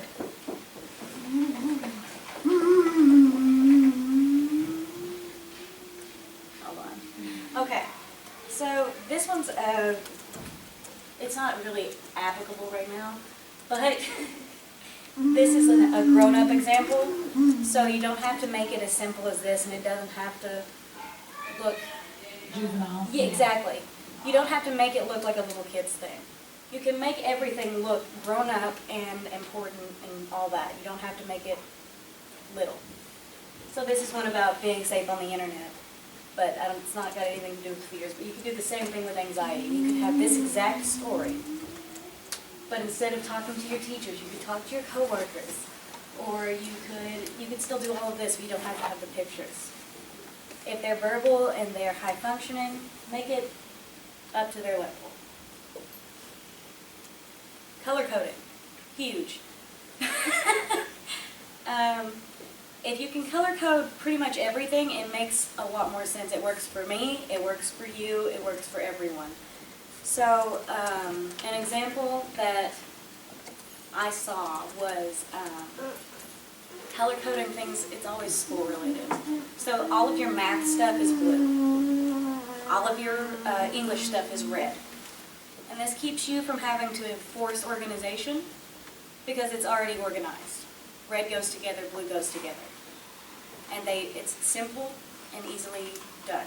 So then that reduces anxiety by sort of making the tasks easier, making the organization easier. And it reduces your anxiety and their anxiety because they know what they're looking for. They know that math is red. So if they're looking for their math homework, it's in the red folder. The use of technology is encouraged. I was going to ask with color coding, so pretend you have a color-coded activity schedule and a color-coded system for dressing. Can you overdo color coding? Can you label too many things blue? I mean, yeah, you want to kind of pick variety. You would either pick a variety, or in my opinion, you would pick the most important thing because I feel like you can do clothes in a different way. Yeah. So you can separate that closet into school clothes, I don't know, fancy clothes, play clothes. Yeah. And then it's just separated and you don't have to do colors. Okay. So save that for the most important thing. Yes, or something that you're not going to be able to be there for. For the like most school. complex, like school stuff. I like the school. Because then, you're not there to tell them your homework's here. Yeah. And it reduces their anxiety because they're not searching through everything and alarmed that they don't have it or worried they don't have it. So what you're saying is we need to apply order to the chaos. Exactly. Because I know for me, if I can put things in a specific order and get it organized, like even though what, not necessarily order as in what the common conception of the word is, but just like it may seem cluttered and chaotic to an outside observer, but if you can immediately tell where and when and whatever you need, when you need it, then it's whatever works for you. That's right. So, Excuse me, so when you do something like that, whether color-coded or pictured, do they have to mark off? Because I tried that. Putting, color coded? well, giving schedule before you get to school in the morning and get on the bus. This is what you have to do. Yeah. But he ignored it. Yeah, you gotta make it a big deal. And he may need a reward, Exactly. remember? You have to do the reinforcement to teach it. None of So this you might works. need to go in and reinforce him. For you, the reinforcement might be I'm ready and I'm on time, but that may not be enough for him if he's a child. So he may need something, a treat if he follows the checklist. If 5 out of 6 of the steps are checked off, then you get X. Yeah. And the key about things like that and reward systems is you don't want it to be too hard so that they rarely get the reward. You don't want it to be too easy that they always get the reward. They gotta work. They should usually get the reward. That's the right level. We had the same problem with picture schedules, but what I found is having an actual picture of the reinforcer last keeps him tending to it. When he can have that visual on the schedule. Oh, good idea. Yeah. So the reinforcer gets on there too. Yeah, I've very also last. seen things where sometimes it's candy, and now candy's not the best one. But I've seen ones where if they do their chores for so many days in a row, there's like a bag of candy taped to the end of the schedule that they can see all week, and they know what they're working for. You definitely want to make sure they know what they're working for because, I mean, I don't necessarily want to get up at 6 a.m. And I would love for somebody to offer me some mashed potatoes for getting up at 6 a.m. and getting food, you know? Or hot towels after the shower. Right? Yeah. So, if you can encourage them, then you should, because, I mean, they don't want to get up, and there's no reward in it for them going to school. That's not great. So what we need, you want to make it challenging and difficult, but not impossible. That's right. Challenging but obtainable. That's right. Yes. So now it's time for some audience participation. Same principle. I work on some of my games. Would any of you guys like me to do one of these visual strategies for a situation you've got? Go ahead. So my son will have skills and then he will decide one day that he doesn't want to do them anymore, like walking to the car and getting in and buckling up, like doing that all independently. He'll want to be prompted through it all, even though I know he can do it. And I've done trials, walking to the car and walking back and reinforcing as he gets in and as he sits down. But I haven't tried, because this is reoccurring. It'll go away and then it comes back and it goes away. But I haven't tried a picture schedule, but I don't know. Have you tried labeled praise for doing that? No. I would do that first, because it Okay. sounds more like he likes the attention from the prompting. He likes that you lead him through it. Yeah. So before I got into like making a visual schedule, because that may do nothing. Yeah. And maybe that he likes that you're saying something, Yeah. that you're noticing that he hasn't done that. Yeah. And I mean, I could be wrong about that too, because you never know. Oh, Nobody's. his attention seeking is typically the function. Okay, then. Well, I would start going, wow, great job. You got to the car quickly and you buckled up all on your own. That's such a great thing. He does do it on his own, correct? Yes, and you make it a big deal. That's the best thing I've ever seen. Yeah. And I've noticed that my daughter, she she's self-conscious enough that she will tell me, can you please tuck me in? Because it makes me feel good. And so that is a way that she actually is coping with her anxiety. Yeah, I mean, she's clear about it. She'll say, you know, I'm really stressed at school or whatever. Can't I just have this comfort like I had in old times because I feel like I can't cope? Yeah. So it could be that Yeah. And I was when wondering he's about that, like a comfort thing. relapsing. Yeah, it exactly. could be. Yeah. Yeah, for whatever reason, he can't do it on that day. Yeah. But the label praise possibly could still help with Oh, it, yeah. maybe, because he's still getting a little Exactly. bit of nurturing. Yeah. Ma'am, Mhm. one thing I've noticed about people in general is if you take an active interest in their activities, they will most likely reciprocate. Oh, wow. Yeah. You're right. That's very. That's probably why he likes having you So give Confident. give him attention before. Is that what you're saying? take, Give him attention yes, before we give go. him attention, take an active interest in his activities, and he will most likely start doing those activities on his own. Mhm. That's a great. You can also have a little reinforcer that he gets when he does it on his own. Yeah. So maybe like a special CD that if it's in the car, something special that he gets to listen to, his favorite. That's a great idea. Because that's kind of natural. Sometimes you gotta find your reinforcers that work naturally because it's just, you don't want to add a big bunch of artificial stuff and drive you mad. Yeah. But a special CD might work. Anybody else got a situation or, you know, something they want a visual schedule for, social story, whatever you want? I got the tools. We're trying to come up with one for the evening while I'm cooking. Okay. So more of an activity schedule, and I had a suggestion of color code. Mhm. So blue would be Legos, but, So it could be a social story like my choices when my mom is cooking. that's, So the social Would you like story me to could make it say, right now? yes. Okay. so you could say, my mom has, how much language can he understand? His receptive is incredible. So my mom needs to cook supper in the evenings. And something like, I want to do something fun too in the evenings. Yeah. Some choices when my mom cooks for me are Legos. Can you think of two more things that he could choose from? Yeah, playing, train set, puzzles. Legos have one sheet? Yeah, the other one is Yes. like Legos. My choices are Legos, train set, or puzzles. I don't know, something, my mom will tell me when it's time to eat. She'll tell me, good job, if I make a choice while she's cooking. You could nuance that.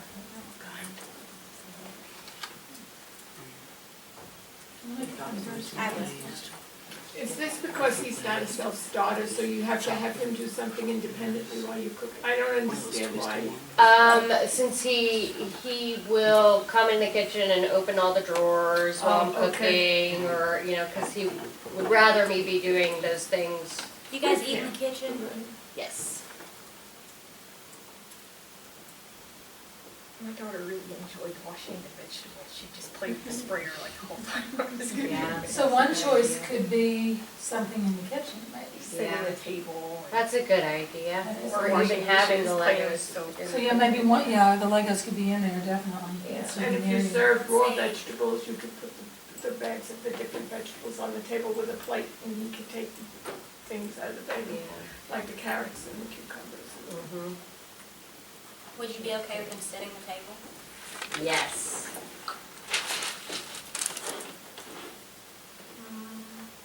And then washing vegetables, are you good with that? Yeah. Except for be careful how many choices you give them. Right. I'm gonna take Become some of these out. overwhelming. Yes. How many choices do we want? How many do you think he can handle? 5 is good. Okay. We'll leave it at that. We'll do 4. I did something like this for a parent who, it was when she was taking a phone call. She wanted a similar thing. She wanted her child to have a set of choices because he was interrupting her phone calls. Mm-hmm. How old is he? 10. Okay. Give me just a second. I'm gonna steal us some pictures from Google. Yeah, I would love to see how, or where, do you just type in? Yeah? Yeah. The kids, they know how to do this stuff. I don't know how they do. I've always wanted like a Yeah, or you social can story take maker. photos. Just take pictures of our kitchen and If our the civil person area. can't generalize, you could do that. Yeah, that would be fantastic, but I don't have kids. Yeah, yeah. House right Sometimes that's now. quicker than Googling. Yeah. Yeah. For you, you got skills. You said, oh, dang, how do I get this, how do I get this going? I'm just lucky because I have this steady supply of young students, you know? And in a way it's bad because a lot of things I don't learn to do for myself because I have them to do it for me. I saw this cartoon. No, it wasn't a cartoon. It was in Diary of a Wimpy Kid. And it's, who's the main character? Greg Huntley. Yeah, Greg. It's Greg and his parents in the kitchen. The parents are saying, could you go over one more time how we use the microwave? You know, and it's Greg going, oh. So I didn't show that to my kids because I know they'd be like, yes, could we frame this? So what do you do when your loved one is stressed out by visual timers and schedules and refuses Yeah. to use any of them? And when they do accept having them, the working memory is so bad they never look at it. Even if you make it the really basic list. That's sort of where I am. Is it And not if they have verbal prompts, they resent being nagged. Yeah. This is my daughter. What have you found? Have you had any success with anything? Because you've tried different stuff? I've tried to, she'll be 15 tomorrow. So, she's old enough that she should use, I would think technology would be a great option, but I can't really Yeah, like a get her to checklist on a take phone? ownership of that. I mean, Privilege Hey, points. Sarah. no, she's Have you just tried very, that? she's just very, You could, I can copy and paste it. Teenagey? she's very teenagey, but she's been very teenagey forever. Yeah. I mean, Yeah. she's very kind of anti-authority. She doesn't see That's people my as What's the other helpers. Yeah. She's very, very anxious and reactive to any kind of prompt or interaction. You could She's possibly averse to model it. any kind of demand. Correction. You might be able to model it for Yeah. yourself. You might be able to use a checklist yourself, label praise yourself. And that actually. You might just be able to completely ignore her and go about doing it. I have been having such trouble getting so-and-so done. My gosh, I'm gonna use this checklist. I think it's working. I mean, you'd have to be subtle or she would find you out. Oh, well, yeah. But you could try that. I try to do it with my kids, not that it works, huh? But I try to point out things like, I have that final tomorrow, so already I started preparing. What am I going to do? I have a large final. Why, I think I'll start ahead of time and review, Now today is my day before the final. How am I going to do this? I'm going to have plans and I'm writing it in my calendar. For my older kids, I try. I don't know if it works or not. They will occasionally make a comment, like, my mom always gets hundreds, and then I'll always say, why do I do that? And then they'll say, because you work hard. Right, working gets the hundreds. So I try to, I know, and one of my sons, my 15-year-old will say, my mom can turn anything into a boring learning opportunity. Yeah. So I know he's noticing that I'm doing it, and Yeah. he kind of hates it, but maybe he's accidentally Actually learning getting some stuff at the same Yeah. time. Yeah. Oh, how cute. Yeah, I think my daughter needs the equivalent of the dog wedding video for life in general, including organization. You know what I mean? She is so. What does she like? She is very Independence. creative. She does art. She writes music, and she creates multiple worlds. Have you tried letting her make her own visual schedule? Yeah, she won't do it. Make it really beautiful. Yeah, Well, you can artist. maybe you need to make your own and say, Yeah. I'm doing this because I need it, but it's very ugly, and I'm not that creative. Can you work on this a little? You could try, because with the step-by-step, that's getting her feet wet, just a hair. I like it. Look at that. And that was quick too. For her, For me, like 3 days later, I'm still looking for a Lego photo. And you could literally, like, who was it that mentioned it? Was it you taking pictures of the house? Yeah. You could do it with your own pictures. I mean, you've got smartphones.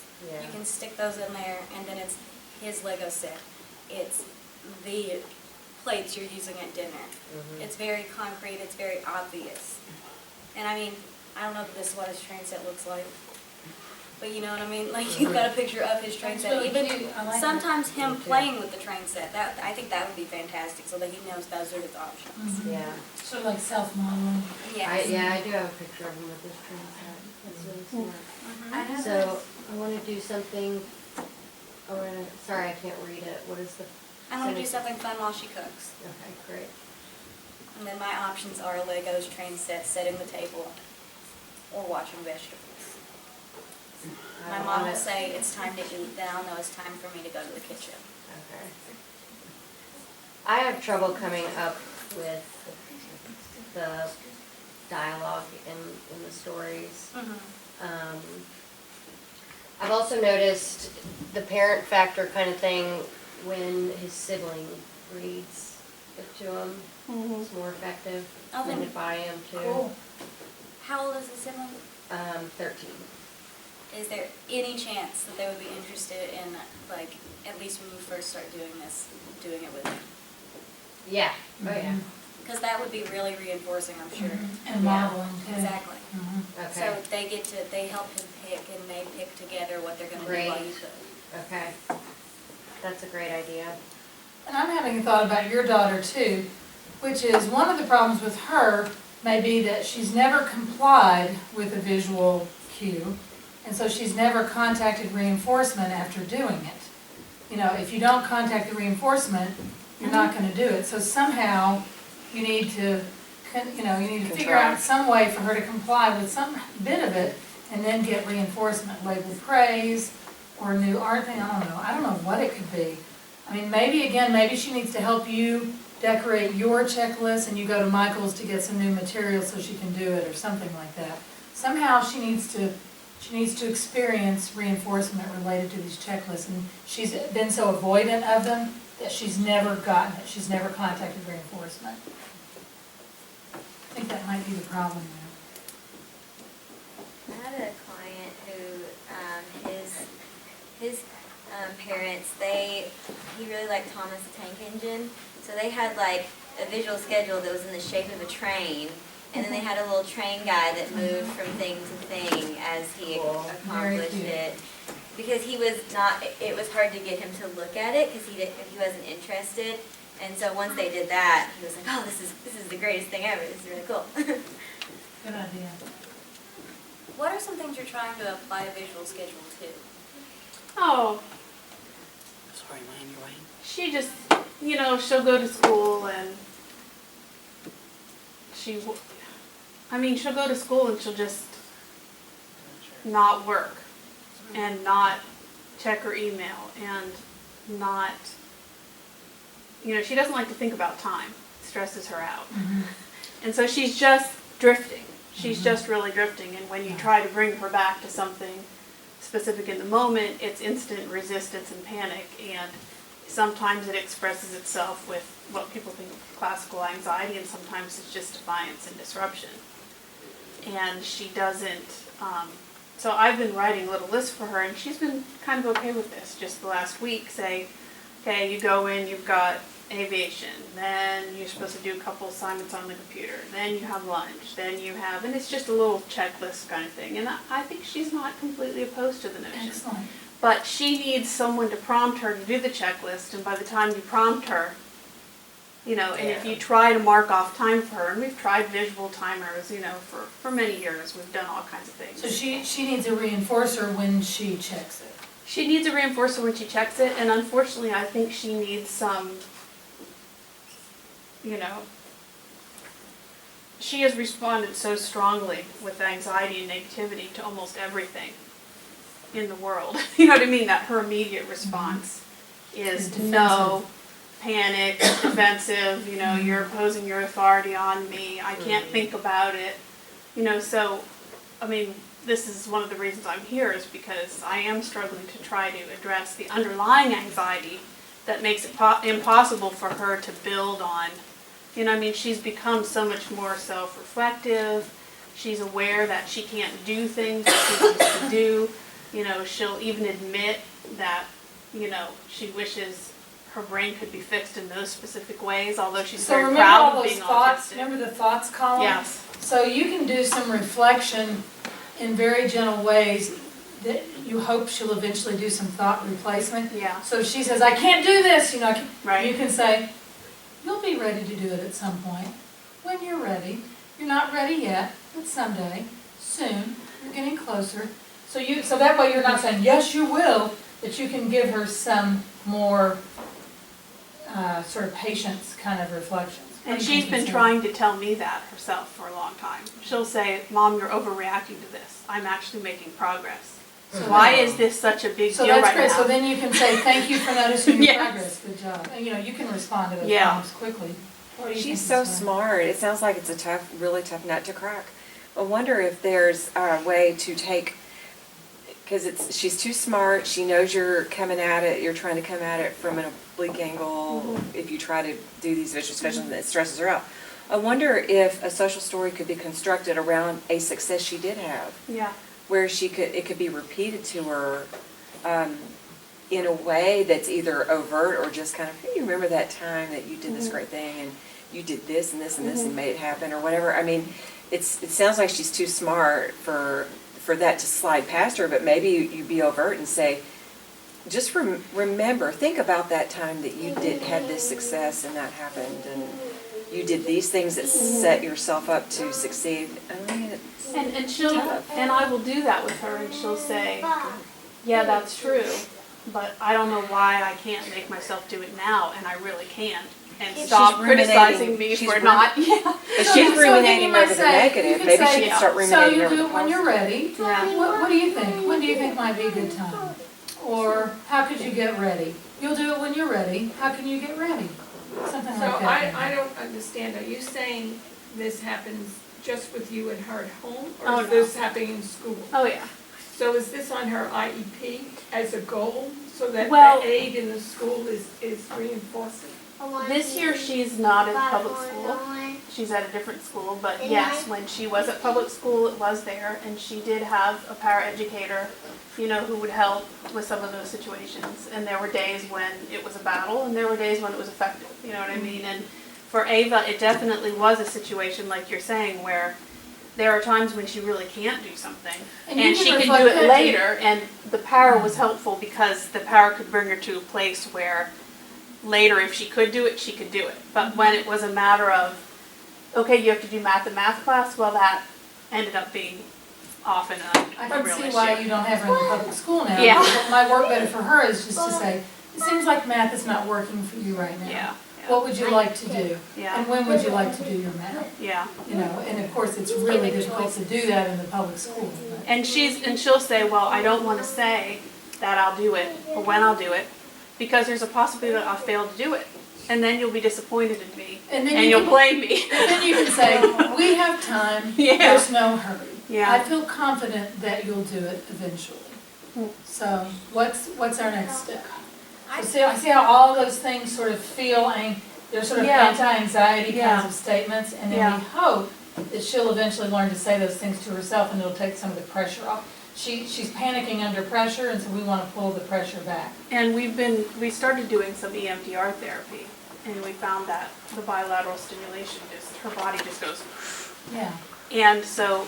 Because that stuff's created for people with really high stress kind of Yes, responses. exactly, and so I think we may have actually made real progress on brushing teeth, which she wouldn't do. She says it makes her nauseated, she can't do it.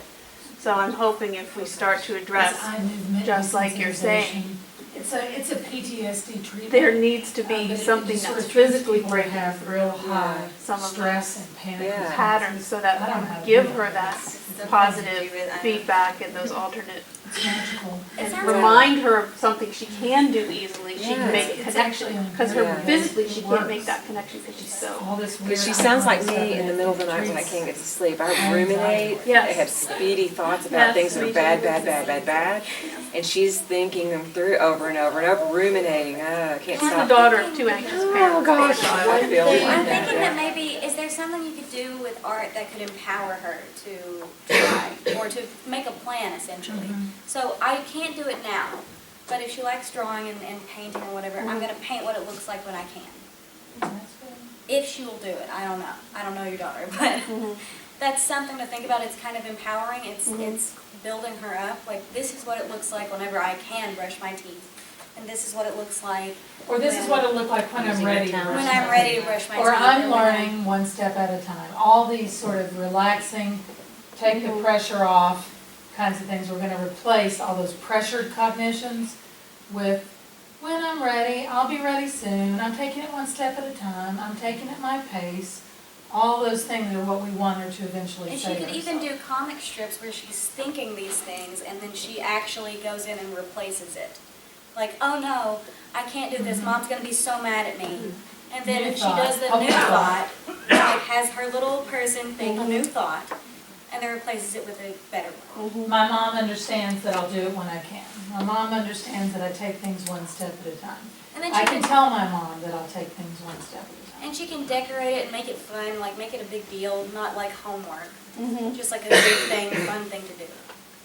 I was gonna say, so my son has issues with defiance. We replaced I and you and stuff with we, so we don't, you know, That's or nice. and it's less of a trigger. And then also I was gonna say, my daughter is very artistic, and we were having trouble with homework until we got her a dry erase board. There's something, I don't know, the markers, and, you know, she does her lists all on her own, but even making, you know, if she's artistic, using a medium. And if you use a dry erase board, you can take a photo of that work, you know, even if it gets erased later, and turn in the photo of the work. A dry erase board, so if it's a lot of effort and stress to make a writing utensil work or to type or whatever, dry erase board's really easy to write on. So it's just a lower effort kind of thing. I was And then you can more photograph it. fun, but And she's fun. 15 Yeah, now. both. My daughter's 7. So Yeah. it's not It feels good to anybody though. It feels good to any of us. That's so sort of, and if I generalize from your idea, an alternative way to get that task done that might be more fun, less work. So think out of the box. We pounded our head on this. It's not going to happen. Is there anything else we can do? You can't do 100 math problems. Could you do 4 on the dry erase board? You know, or something like that. Seems like 100 is not working for you right now. What else could we try that would still be learning? Something like that maybe. So, before I sit down, again, Pinterest, if you don't have an account, get one. Somebody has made this before you, and you can print it and steal it. And it is fantastic. Also, Autism Internet modules, don't know if you guys know about that, but they have modules covering everything, and I'm pretty sure it's free, right?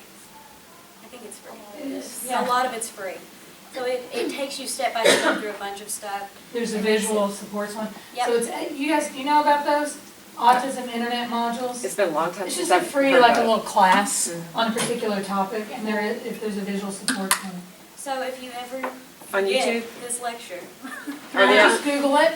It's at O'Callaghan. It's through O'Callaghan. Yes. I make my students do it, and it's the but I best won't thing make ever. you do it, It's but you great. might want to do it. It's genuinely, I've gotten so many supports from that for my clients and for even my brother. Like, it's just gotten great results, and you learn a whole lot. And that is all for me. Thank you. Thanks. Yay. Good ideas. Yeah. Okay, so I'm going to talk to you guys about systematic desensitization, which is just another method that can be used to treat anxiety. It's aimed at the alleviation of maladaptive anxieties that a person has acquired over time in response to something that they became afraid of, like Dr. Bundy's dogs. So it's based on the idea that when we pair relaxation with the imagined scenes of the anxiety-provoking situation or stimulus, and as we do that for longer periods of time and more often, the anxiety the person experiences in response to that will decrease. Do we have working volume? Yeah, her volume should be on. Okay, I just have a cute little video. I don't know if it'll be enough, but I'll try it. Okay. Just kind of sums up systematic desensitization, and then I'll talk about who systematic desensitization may be good for, who it may not be the best for, and after that I'll go back into these main components in a little more detail. Stephen? Just make sure if you lower the volume first, be sure it don't blast out. I'm sorry, what, He just doesn't want you to super scare us all. oh, okay, was that too loud? No, just making sure, but Okay, I think it looks like you're okay. okay, thank you. It wouldn't hurt to make it just a smidge louder. I don't know if I can, unfortunately. Probably should have brought speakers. First, Bill should create a hierarchy of his anxious thoughts, rating them on a scale of 1 to 10. Next, a counselor should guide him through relaxation, first helping relax, then focusing on a neutral scene, and finally, presenting the anxiety-provoking scene. If the anxiety-provoking scene makes him too anxious, revisit the neutral, relaxing scene and begin again with something a little less intimidating. Be sure you start small with the least intimidating thought and move forward until you've conquered the fear. Just a quick little summary. So as with all different treatments and some of the methods that we've talked about today, there are certain people and certain cases in which they do work and they don't work. Like you guys have talked about, some things work for some of your kids while they didn't work for others. So research has shown that systematic desensitization tends to work better for people who have fewer phobias. So for example, a person with 1 to 2 phobias that you want to address might have better results than someone with 8 to 10 phobias. It's also important that the major fear you're targeting does not reflect a major skill deficit. And this systematic desensitization is also usually a better method for someone whose arousability or excitability is not unusually high. And also better results are found, as with most things, when the client is willing and motivated to resolve what they're experiencing. And like we've talked about in here, sometimes that can be a struggle with people who have ASD. So we might have to take some extra steps to get them motivated for that, like pairing the dog with the weddings, or whatever your child's interest is.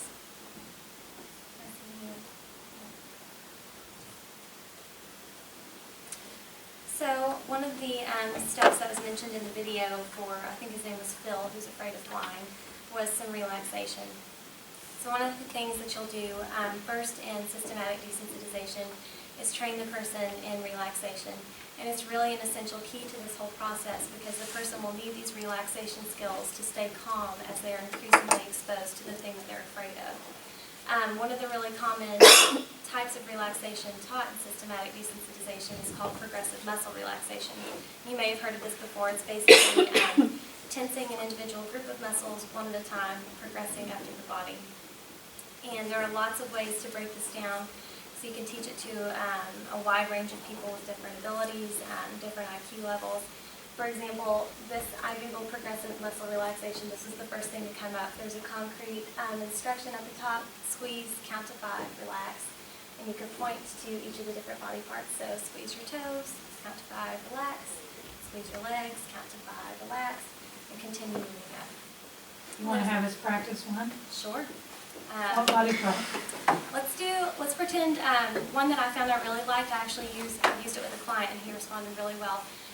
Pretend you're holding a lemon. Squeeze the lemon as hard as you can. Count to 5. 1, 2, 3, 4, 5. Relax. Okay. Then for the jaw one that I saw is bite the carrot. So pretend you're biting a carrot as hard as you can. 1, 2, 3, 4, 5. Relax. So that's kind of another way that we could make this fun for someone who maybe is not motivated to participate in this. Compare it to some activities that they like. Squeezing a lemon just sounds kind of fun to me. I don't know if I'm the only one. So first, the person needs to demonstrate that they have the ability to relax in a comfortable setting.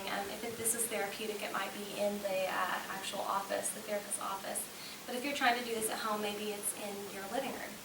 So, okay, they're able to relax in the comfort of their living room, but are they able to do this in more stressful situations, like maybe a busy grocery store or classroom setting?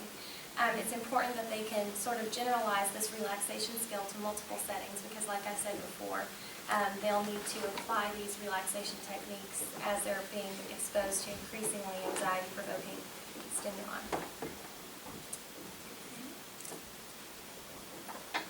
Sorry about that. I don't know why my bar is crooked. Let's pretend it's straight. Great. So the next component is constructing You the can handle, hierarchy. you don't have to be personal. I appreciate your tolerance. And so the hierarchy is just a list of some anxiety-provoking scenarios that the person has. So it needs to be, it's organized according to the fear that the person would feel in response to that scenario. So in the video, Phil was afraid of flying. So maybe his lowest fear would be just thinking about a plane. The person in this chart, their lowest fear was thinking about a dog. And you match it to a numerical value. So for that one, it was a 10. And this progresses all the way up to 100. These numbers might seem kind of random, and I know Dr. Bundy talked about having maybe 20 different index cards, but for the purpose of the size of the slide, I kind of shrunk that down and put it on a table. So the therapist and client, or you and your child, could create this list together, but it's really important to emphasize the responsibility of the person with the fear being involved in making this list, because chances are they are going to have some better insight into what exact scene causes what specific amount of anxiety. We don't want to create it for them because we might be off on which scene is scariest to them. It's also important that their scenarios on their list are concrete examples, things that have happened to them in the past or things that they anticipate could happen to them in the future. They need to be realistic. Okay, and so the third component is pairing relaxation in the hierarchy scenes. So during this step, the therapist and client, or you and your child, would actually start the desensitization procedure. So you would prompt the person to imagine as clearly as they could that first step on their hierarchy. And it's really important to make sure that they're imagining it actually happening to them, not them viewing it happening to another person, because that just reinforces avoiding the anxiety they would feel if it was happening to them. So you have them imagine that scene as clearly as possible while being in a relaxed state. And once you reach this third component, the person you need to make sure that they've mastered those relaxation skills. You know that they're really able to do that. So they're in their relaxed state, you're having them imagine that first scene, and they'll signal to you whenever they start to feel anxiety. And they can signal this to you by using words, they can lift a single finger, and whenever they signal to you that they're feeling the anxiety, you instruct them to stop imagining that scene, and have them think of a scene that is calming, and you have determined that scene beforehand. Maybe it's sitting alone in a beach chair, or reading a book to themselves quietly. So prompt them to go back to the calming scene, help them re-enter the relaxation state, and you present this process again and again in tiny steps, like Dr. Bundy said. So they're gradually being exposed to kind of scarier and scarier scenarios. And then just to wrap that up, systematic desensitization, it's empirically supported. It has been found to be an effective treatment, and there are lots of ways that we can modify it to make it with autism spectrum disorders. Sorry, listen to me. ASD. If you, just like Brooke said, Pinterest is a great resource. I don't know if you guys have ever used YouTube, but I found a ton of videos. I just wasn't sure for the sake of time how many I should show to instruct for the progressive muscle relaxation, some interactive videos on getting a kid excited to overcome their fear, and there's videos that are geared towards really young kids all the way up to young adults. So if you're working with someone who's higher functioning and they are kind of against that. Good to know about, but you may want to get help to actually do it if you decide to try it. You can try little varieties of it in your daily life in the way that you probably already are doing by encouraging your kid. You don't have to sit through the whole baseball game today. Why don't you just touch a bat? Or, you know, you can do the step-by-step thing, but if you have a big phobia that you're treating, you might want to get help. That's what I'm saying. And another way that I read about to kind of make this more motivating for someone who's not really interested at first is maybe each time they conquer a new hierarchy, it's like they beat a new level at a game. Yeah. There's also lots of opportunity here. You have a celebration. Right. It's the label praise. Again, I like the way you sat with the dog, even though you were scared, you stayed in your relaxed state for 5 whole minutes. That was fantastic. Making it a big deal and celebrating those, small milestones so that eventually they reach the end goal, overcoming that phobia.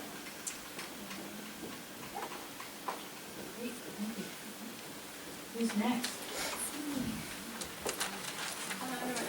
didn't put my name on here either, which is kind of like PowerPoint 101, but I'm Sarah, and I'm going to talk about relaxation techniques.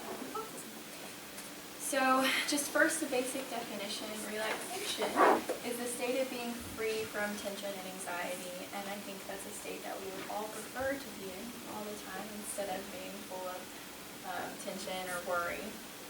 So the reason we do relaxation is to prevent us from getting into that state or beyond control. And so for a lot of people, I think Dr. Bundy mentioned this at the very beginning, for a lot of people relaxation is very easy and you can do it without prompting, you can do it without mindfulness. But for others it's hard, especially if we're really used to being in that heat up state. So we use different techniques to help us calm down.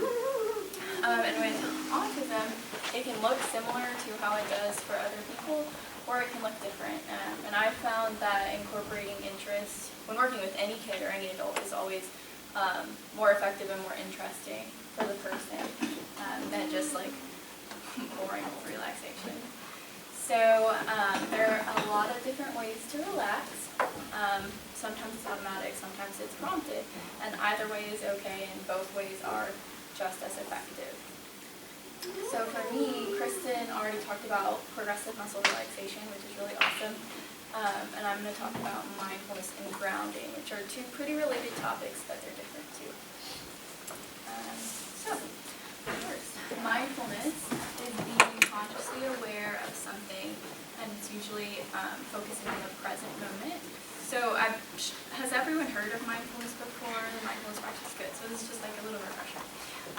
So when we're doing mindfulness, we want to focus on the present moment, and we'll acknowledge our thoughts, but we're not going to focus on them. So I always use like the windshield wiper metaphor, like if a bug comes onto your windshield, you'll notice it's there, and then you'll kind of wipe it away. So you're paying attention to it, but you're not focusing on it. And also, whenever you're doing mindfulness, you want to focus on your bodily sensations as well.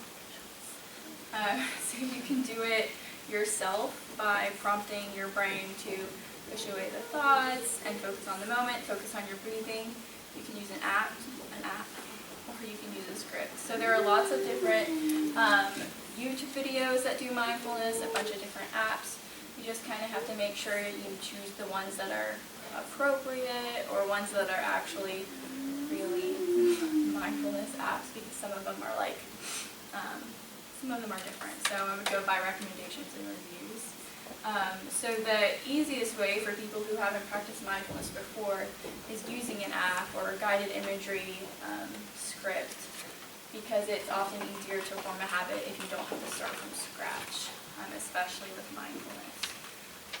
So some tips: keep it simple, especially when you're starting off.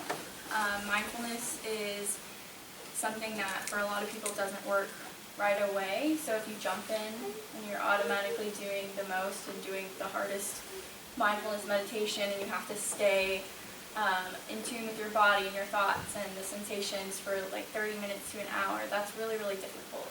So start off with something really small, so maybe 5 minutes of mindful breathing, and then maybe next time you do it, 5 minutes of mindful breathing plus, focusing on making sure you're not keeping one thought and ruminating on it while you're trying to breathe. And then just add more time and add more steps towards the mindfulness. So customizing the meditations is really cool. I'll show you an app soon that customizes it based on your bodily sensations, based on your emotions and how your brain is feeling and how your body is feeling. Or especially if you're working with a kid, you can customize your own meditations with special interests. So I work with a kid who is very interested in space, skunks, and Thomas the Tank Engine. So we have guided imagery meditations focusing on space stations, skunks, and Thomas the Tank Engine. So I'll show you guys that in a second. But that's a way for a kid to get excited about mindfulness. It's not inherently exciting, especially if you haven't started practicing. So it's not rewarding to a kid until they've been practicing and they like can feel the effects. But if you use something that they're interested in, then that's another few minutes they get to spend with that. So practice is really important with kids. Another way to get them practicing is to use a breathing buddy. So with younger kids, you can come up with all kinds of stories. So I like to use rubber ducks because when they lay down, kind of like this, they put the duck on their belly and they can watch it. So with kids, closing their eyes and breathing for 10 minutes is really unrealistic, but closing their eyes and maybe watching the duck go up and down on their belly, which I like to call waves, so you know the duck swims in the water, that's way easier than having a kid lie down and close their eyes for 5 minutes and count their breaths. So make it interesting. If you're trying to get your child to practice mindfulness, make sure you have a mindfulness practice yourself because they're going to see you doing it. So hey, this is a way for my mom to calm down. Maybe I'd like to try it too. So, I mean, kids like to do what their parents like to do, or what their siblings like to do. So, I mean, just do it too, and have fun. Mindfulness is fun if you get into it and get creative. That's the best part. So, whenever you're starting a mindfulness practice for yourself, like look for mindful meditations that maybe like are guided imagery at the beach if that's your favorite place, or meditation for like having a long day at school, something that's specific to you because it'll get you more excited for it too. And so do that with your kids. So here's an example if you guys want to do it. So this is for the kid that I work with who likes space station skunks trains. So I created a book on OneNote, which is I don't know if it's on all computers, it's like a Mac app, I think. But it gives you little tabs. So each time we come in and we start mindfulness, he gets really excited, so he gets to pick what story we do. And so one of his rewards for doing mindfulness is getting to add another story. So he gets to pick, after we practiced a few times, each story he's like, well, I want one about an amusement park, which we've done. So he comes in and on our little visual schedule, whenever we get to the mindfulness time slot, he goes and lays down on the couch and then I say, okay, well, let's start. So the first thing we do is we go into our castle and our staircase, and then he picks which room he wants to go into, and then we have a little exit meditation too. So if you guys want to try it out, okay, so I'm going to tell you a little. Should we close our eyes? Yeah, it'll prompt you to, yeah. So the whole time I'm doing this, I'm very clear with the directions for him. He has ADHD and ASD, so he gets really distracted. He wants to tell me so many stories while we're doing this, so I always praise him. Thank you so much for laying down. Thank you for keeping your eyes closed. Thank you for keeping that story that I can tell is about to come out of your lips until later.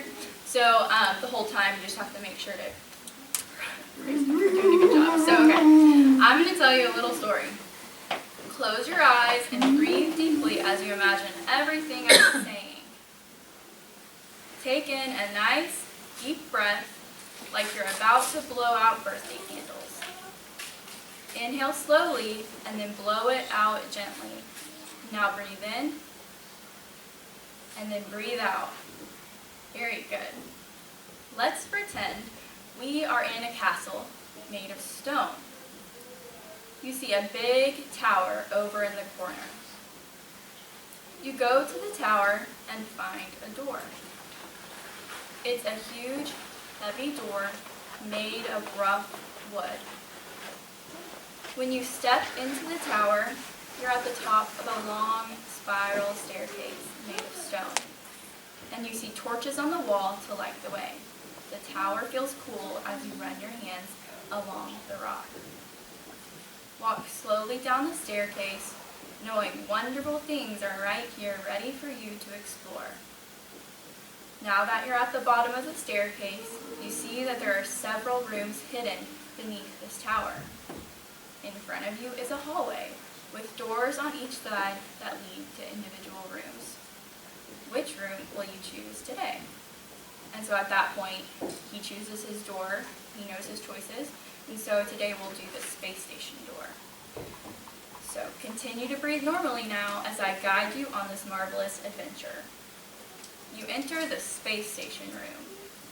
As you sit in the captain's chair, you notice your body instantly relax. Allow your body to sink down into the chair further and further as your muscles become soft and limp. It feels so comfortable. Your body seems to relax more and more with each and every word you hear. Imagine now a small sparkle somewhere deep in space. You see it outside the giant window along one side of the space station.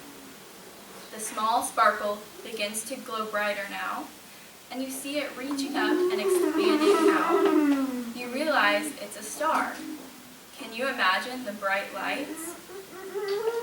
As the star becomes brighter, you are breathing deeply.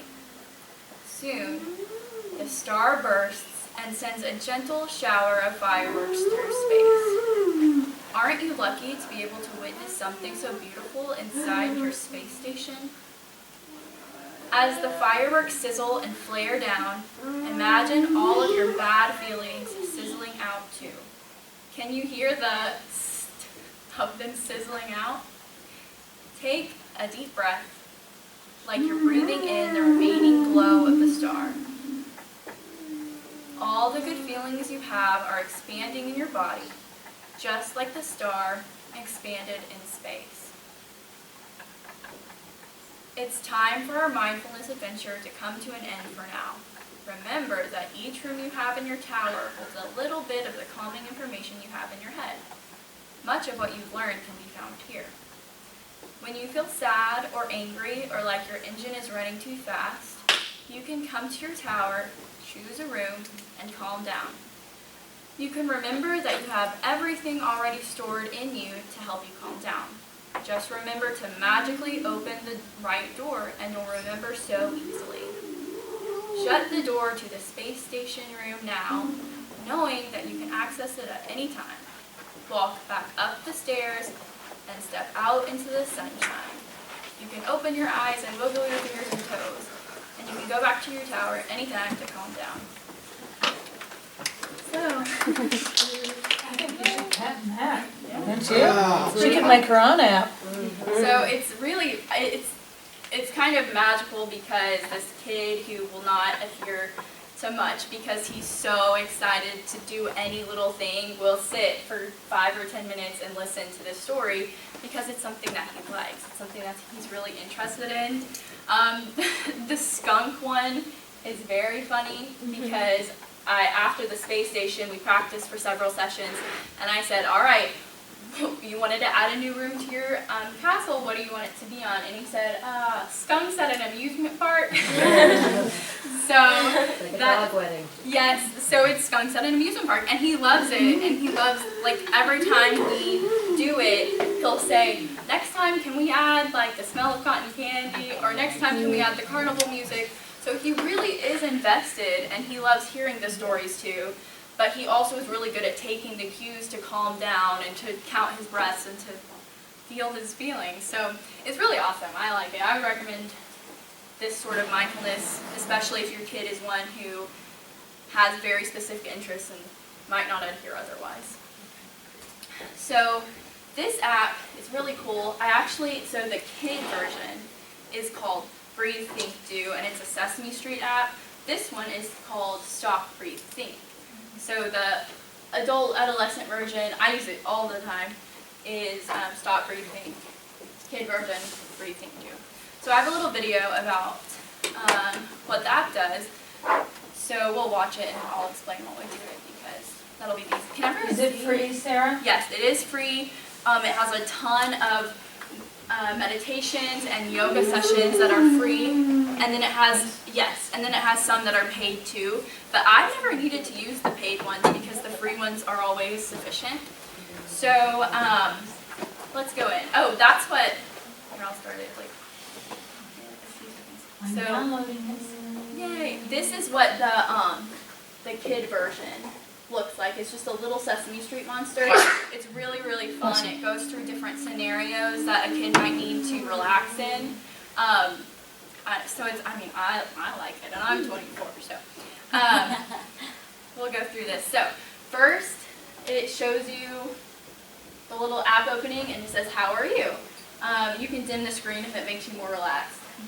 So then you check how you are physically, how you feel in your body, then how you feel mentally in your brain.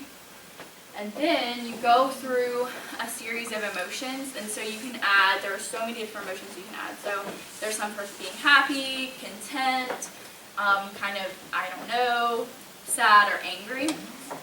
And you can add up to 5 different emotions for how you're feeling at the time. And then you just click add after you have put all of your emotions in.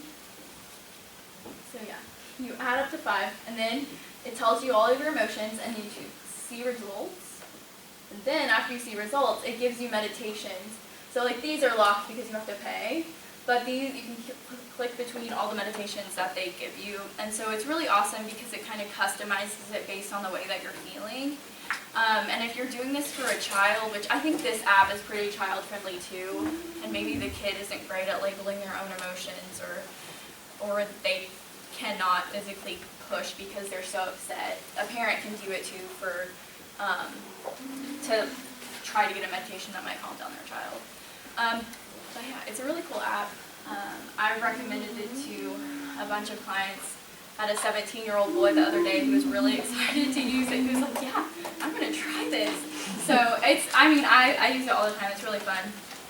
And especially since technology is so popular right now, every kid loves technology. Getting them to calm down using technology is probably more reinforcing than saying, all right, listen to me tell a story for 10 minutes, especially if the kid is older.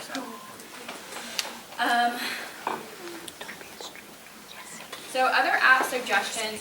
So you guys know those bottles full of like glitter and oil that you can shake and then just watch all the glitter calm? There's an app for that too. It's called the Calming Bottle. It's really awesome because you can set the glitter color and you can set a timer, and then you breathe in and out as the glitter is settling to the bottom of the bottle. So it's really awesome. It's really, really simple, but it's super distracting. So it's calming too. So I like that app. There's one called Calm and Pacifica. They do pretty much the same thing. They do meditations. Pacifica customizes a little bit more than Calm, I think. And one of them, I think Pacifica, does yoga as well, if that's something that anyone's into. They're more like older kid oriented or adult. But this one, it's called Mindful Powers. And so what it is, it kind of reminds me of Pokemon Go. It gives you this little ball. And I mean, you don't catch Pokemon, however you train your, it's not, I think it's like a flipperty gibbet or something, I don't know. But you train it to be mindful, and at the same time, you're learning mindfulness skills as well. So that one's really, really fun. A friend and I sat and played it the other day when we discovered it, because it's so cute too. And it makes the cutest little sounds, and it purrs as you're teaching it mindfulness. So it's fun. That's a Great idea. Your daughter might like this. She might It like looks that. kind of, It's has a nice fun, the visual. glitter bottle. And especially if she wants to make one like in real life too, and she knows it from that, she knows that it's calming. That's such a cool craft that she can do. There are a bunch of different how-tos. Pinterest, the ones with vegetable oil are better than just the ones with water because it's more flowy and fun. Tip? Yeah. And if you Psychology put, tip. if you put glow-in-the-dark paint in there, you can see it at night, so it's really awesome. Okay. Anyway, so we'll talk about grounding now. This is related to mindfulness because you're going to be aware of the present moment, but what makes it different is you're focusing on your 5 senses while you're doing it. So this is helpful in managing overwhelming feelings or intense anxiety and regaining focus from an emotional state. So pretty much the same purpose as mindfulness.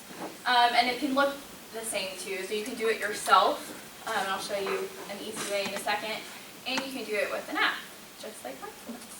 So one thing that we do a whole lot is the 5, 4, 3, 2, 1 game, or we call it like give me 5, or if you have an adult who is not into feeling like they're a child, you don't even have to use the hand prompt, which I always do no matter what. my adult clients probably think I'm crazy sometimes because I'm like, give me 5.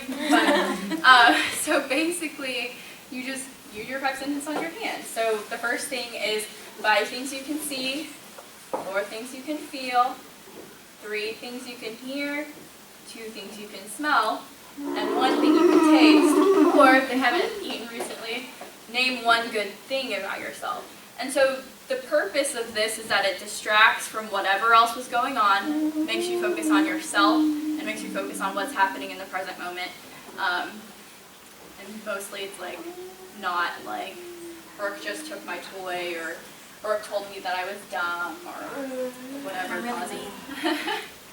So, yeah, let's try this really quickly. So I'll need some volunteers. So we like, in our social groups, they're teens and they get annoyed sometimes, but we always say, okay, so we're going to do the 5, 4, 3, 2, 1 game. So someone give me 5 things you can see. Computer. Computer. What else? Lights. Lights. What else? Me. What else? Rubber duck. And then 1 more thing. Big water container. Alrighty, so 4 things you can feel. Chair. Sheet. Yeah? What? And then 1 more. Someone feeling Tabletop. Sure, the tabletop. So 3 things that you can hear. Silence. Silence. What else? Vacuum. Yeah? 1 more thing. You. Me. Thank you. Okay, so 2 things you can smell. Donuts. Coffee. Okay, and someone name 1 good thing about yourself. That's hard. Someone name 1 thing you can taste. Okay. That works. So this is another app video. It's called Action for Asperger's, and they're 2 apps. So they're both called the exact same thing. One is a resource app, which is also really cool because it tells you a bunch of different resources in your area. And the second one is an app that's specifically for grounding. And so it's really, really cool because it does a whole lot in this one free app. So it's really awesome, and it lays everything out very specifically. So we'll just watch this video really quickly. So when you get to the app, it tells you all kinds of different things. Oh, here, wait, let's go back. I'm going really fast in this one. Okay. You were not playing. What's not? So it tells you, there's a survey you can take to kind of see what kind of grounding you might need. And then it tells you what grounding is, the guidelines for grounding, and the difference between mental, physical, and soothing grounding, and then maybe what to do if grounding doesn't work for you, which is really cool because a lot of people try it once and they're like, it didn't work for me, and this is a very realistic, try it again. So that's what I tell my clients. So it goes through what is grounding. So it says grounding is simply a counseling tool within the cognitive behavioral therapy framework that is used to help an individual learn how to keep themselves safe in the here and now, and to ground oneself in an attempt to prevent fight or flight response from happening. So, more what is grounding. So it's just really pretty detailed, very concrete. More what is grounding. It's very, very thorough on what grounding is, which is cool. Like, it's a hard topic to grasp sometimes. So then for mental grounding, you can play a game, say a safety statement. So kind of like Dr. Bundy was talking about earlier, I will get through this. It'll be over soon. And then you can pick whatever you think might be useful for you. Physical grounding, so ways that you can really use your senses to ground you. And then soothing grounding, say a coping statement, which is kind of similar to what I just said, or plan a safe treat for yourself. And then this is what if grounding doesn't work. And so there's suggestions on the following screen. Practice. Practice. I'm pretty sure the next one practice too. Yeah, so practice for a longer period of time. So really it's saying grounding isn't going to work automatically. Nothing is going to work automatically. You always have to practice. So especially relaxation techniques, most certainly if you're coming from a really intense emotional state, grounding is going to take some practice, or mindfulness is going to take some practice, or progressive muscle relaxation is going to take practice. So with everything, gotta practice. Okay, Allison. So I'm going to talk about several different things. The first being the incredible 5-point scale. I like that it's called incredible because it actually really is. So what is the 5-point scale? It's exactly what you think it is. So it's a method for teaching social understanding to people with autism spectrum disorder and other similar challenges. In the clinic, we use it with pretty much everyone, especially if they're younger, but it also works for adults too, because it's really flexible and can be modified in a lot of different ways. It teaches social skills and emotional regulation, and it's simple and concrete. And then it provides a systematic way to solve behavioral problems, understand past and future scenarios, and then improve self-management. So it basically teaches people how to regulate their own emotions, to be aware of what they're feeling or what they're doing, and kind of come up with solutions if they're having some problems. It also helps to communicate between a child and a caregiver. Like, it helps the child communicate what they're feeling, and it allows it to be simpler so that solutions can actually work. So this is kind of like the simplest version of it, and something that is the manual notes is that it's really important to not label it as like good, worse, getting worser, like really, really bad. So like you don't want it to be like this is good and this is bad.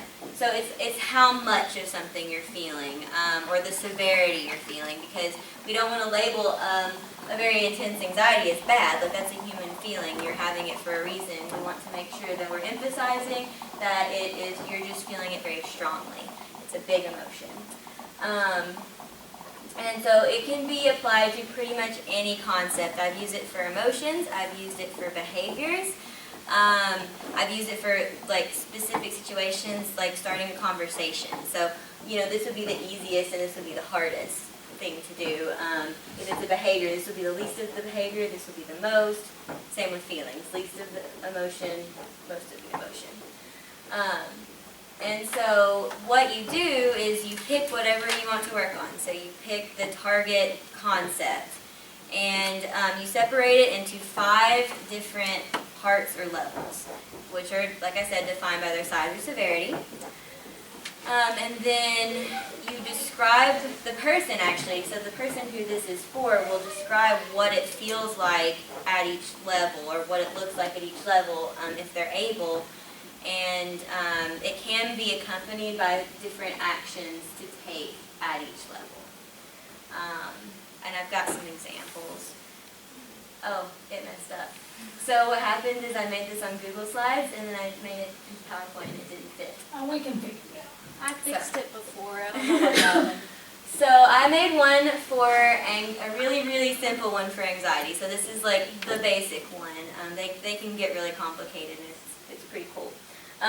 So the person would say, I feel good, not nervous at all. For a 2, I feel a little bit nervous, but I'm okay. This is a normal level of anxiety. A 3, okay, this is starting to bother me. This is starting to be a problem. 4, I'm very nervous, and then 5 would be I'm so nervous that I can't deal with it. And then the actions to take at each one, so if you had gone through this with a person, you kind of come up with like a plan. So this is what we are going to do if I'm feeling a 5, I'm going to ask a safe person to help me, because I can't help myself right now. If I'm feeling nervous at a 3, I'm going to talk to a friend, I'll keep taking my deep breaths. So it's good to have a contingency, I guess, for each each level. Sort of a plan, kind of? Yes, because sometimes, especially with emotions, like if someone is feeling a 5, that could lead to some really dangerous things. This can be a communication tool too. Yeah. So that, let's say, sometimes a person knows that they're at a 5, but nobody else may know. But it, you know, the way they can communicate to you is to say, you know, Mom, I can't do this right now. I'm at a 5. And then as the parent, you know, oh, okay, I'm not going to push this right now. Or you could even say, I'd really like for you to do this. What number are you at? You know, are you at a 2 or 3 so you can try this, or is it just not possible right now? So I kind of think of it as sort of a knowing your own state tool as well as communicating with other people. The way I found out about this is I went to a presentation by Jefferson County Schools. They did this for these guys that had ASD and had been at their alternative school. And they wanted to reintegrate them into their home schools. And they used this plan for them to be able to communicate with everybody. So even if the janitor, you know, wanted to fuss at them, as they often will, about cleaning up or something, they had been educated about this program so that the kids could say, I can't right now, I'm at a 4, I'm sorry, I can't pick up that milk carton. And they knew, oh, okay, don't push it right now. And so, anyway, they had some impressive results that these once everybody was trained on this, these guys were able to function in their regular school environment because people validated their number. They took their numbers seriously. They believed them when they communicated with them about it. Right, which is really, really important. And it, like I said, it can also be used, it could be used in like to accompany something like systematic desensitization or meditation, because you could use meditation as one of your actions to take. But it's kind of similar because it creates a hierarchy. So if there is an anxiety-provoking situation, you could rate it and what to do in each step in that anxiety-provoking situation. I want to throw out there, you could pair cards with it, so like if they can't verbally say I'm at a 5, they could have one of these, they could have that face that they show you. Or a photo. But these are some, like, if you just Google Incredible 5-point scale, there are so many examples of things that people have done with it. I really, really like this one, the anxiety curve, because it shows how, okay, the anxiety is going to get worse before it gets better. It's kind of it's helping the person actually realize what it looks like at each individual step, so that they know what to expect. It's like a visual schedule for your emotion. Well, it shows that anxiety is not permanent. It's part of a process. Mm-hmm. Exactly. It's always going to get better.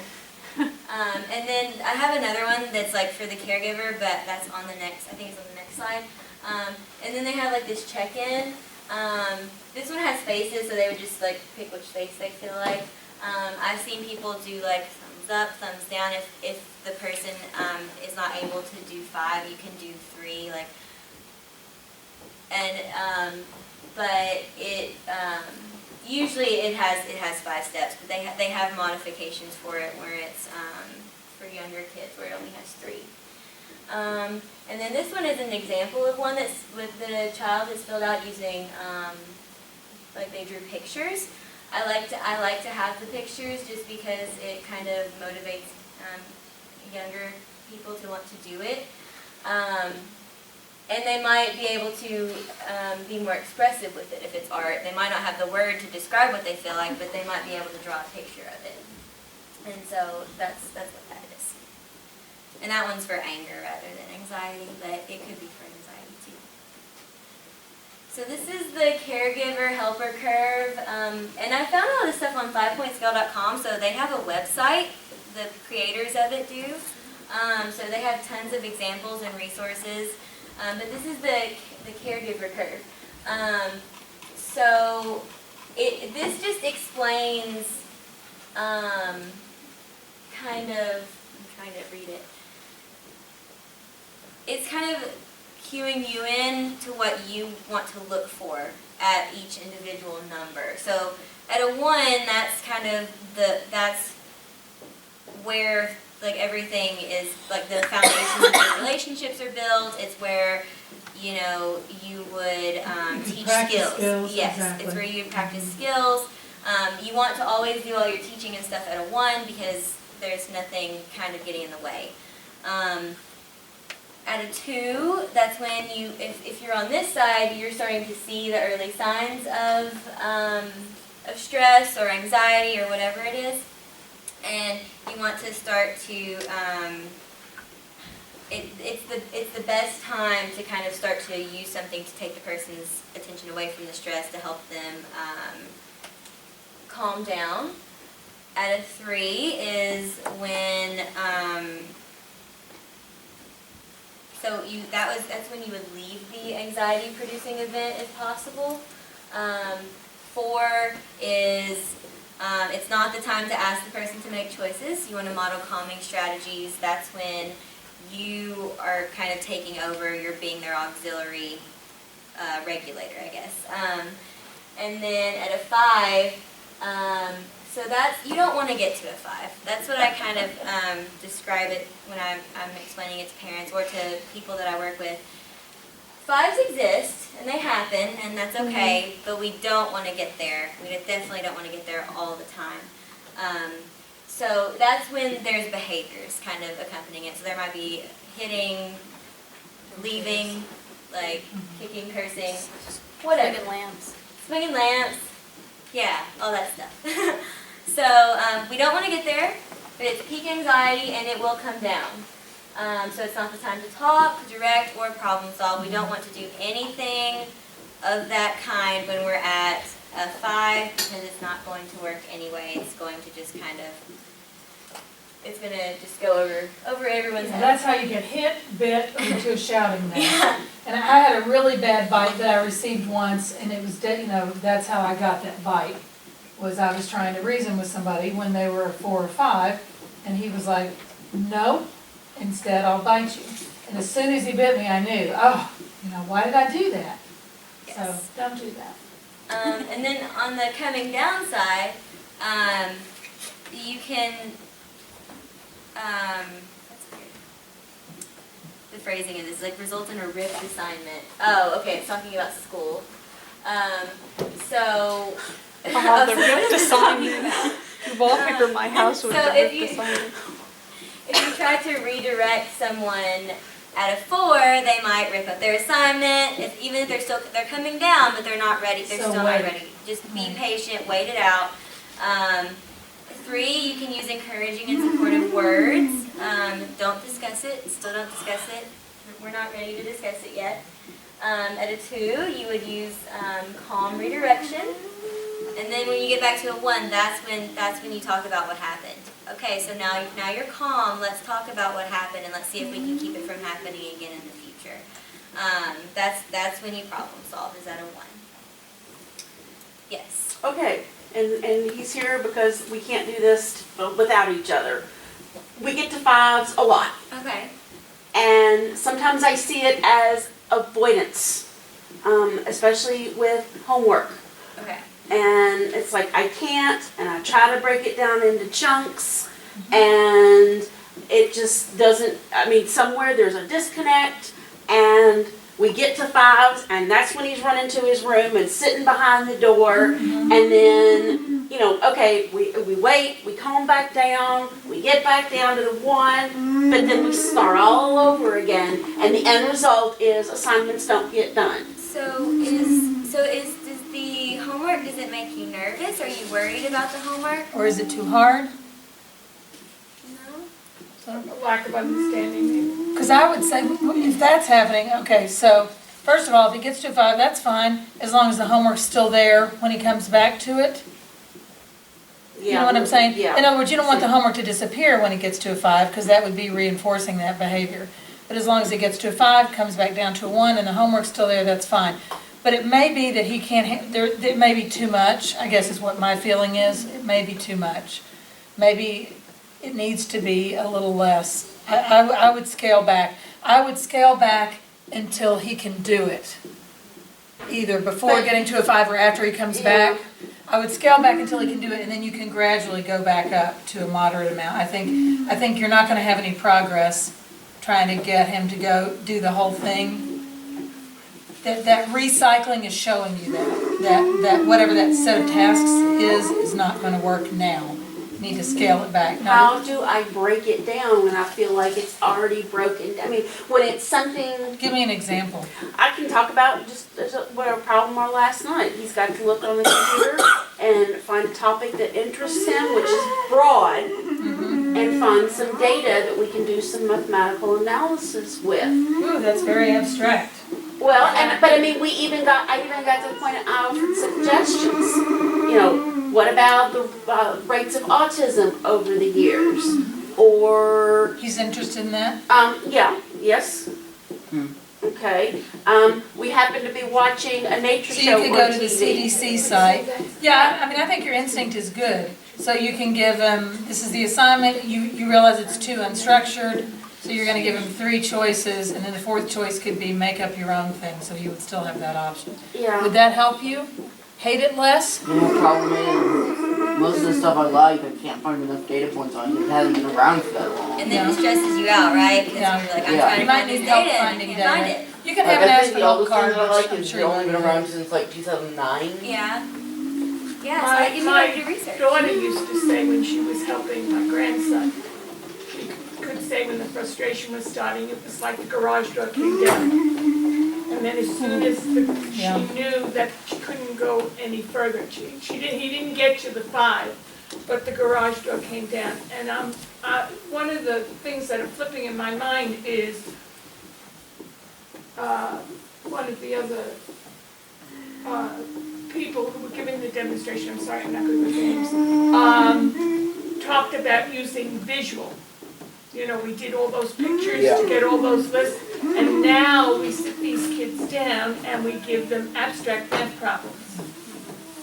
Algebra and whatever, and I'm wondering. It's not a matter of the actual calculations. I'm with the actual calculations. I'm wondering if their mind. The problem is just finding something that has enough data points. Yeah. Well, but this is what I find with my grandson was, he couldn't visualize the concept that my husband was trying to teach him. And so the garage door. Or the steps. So maybe some task modification, which again, you already you tried it.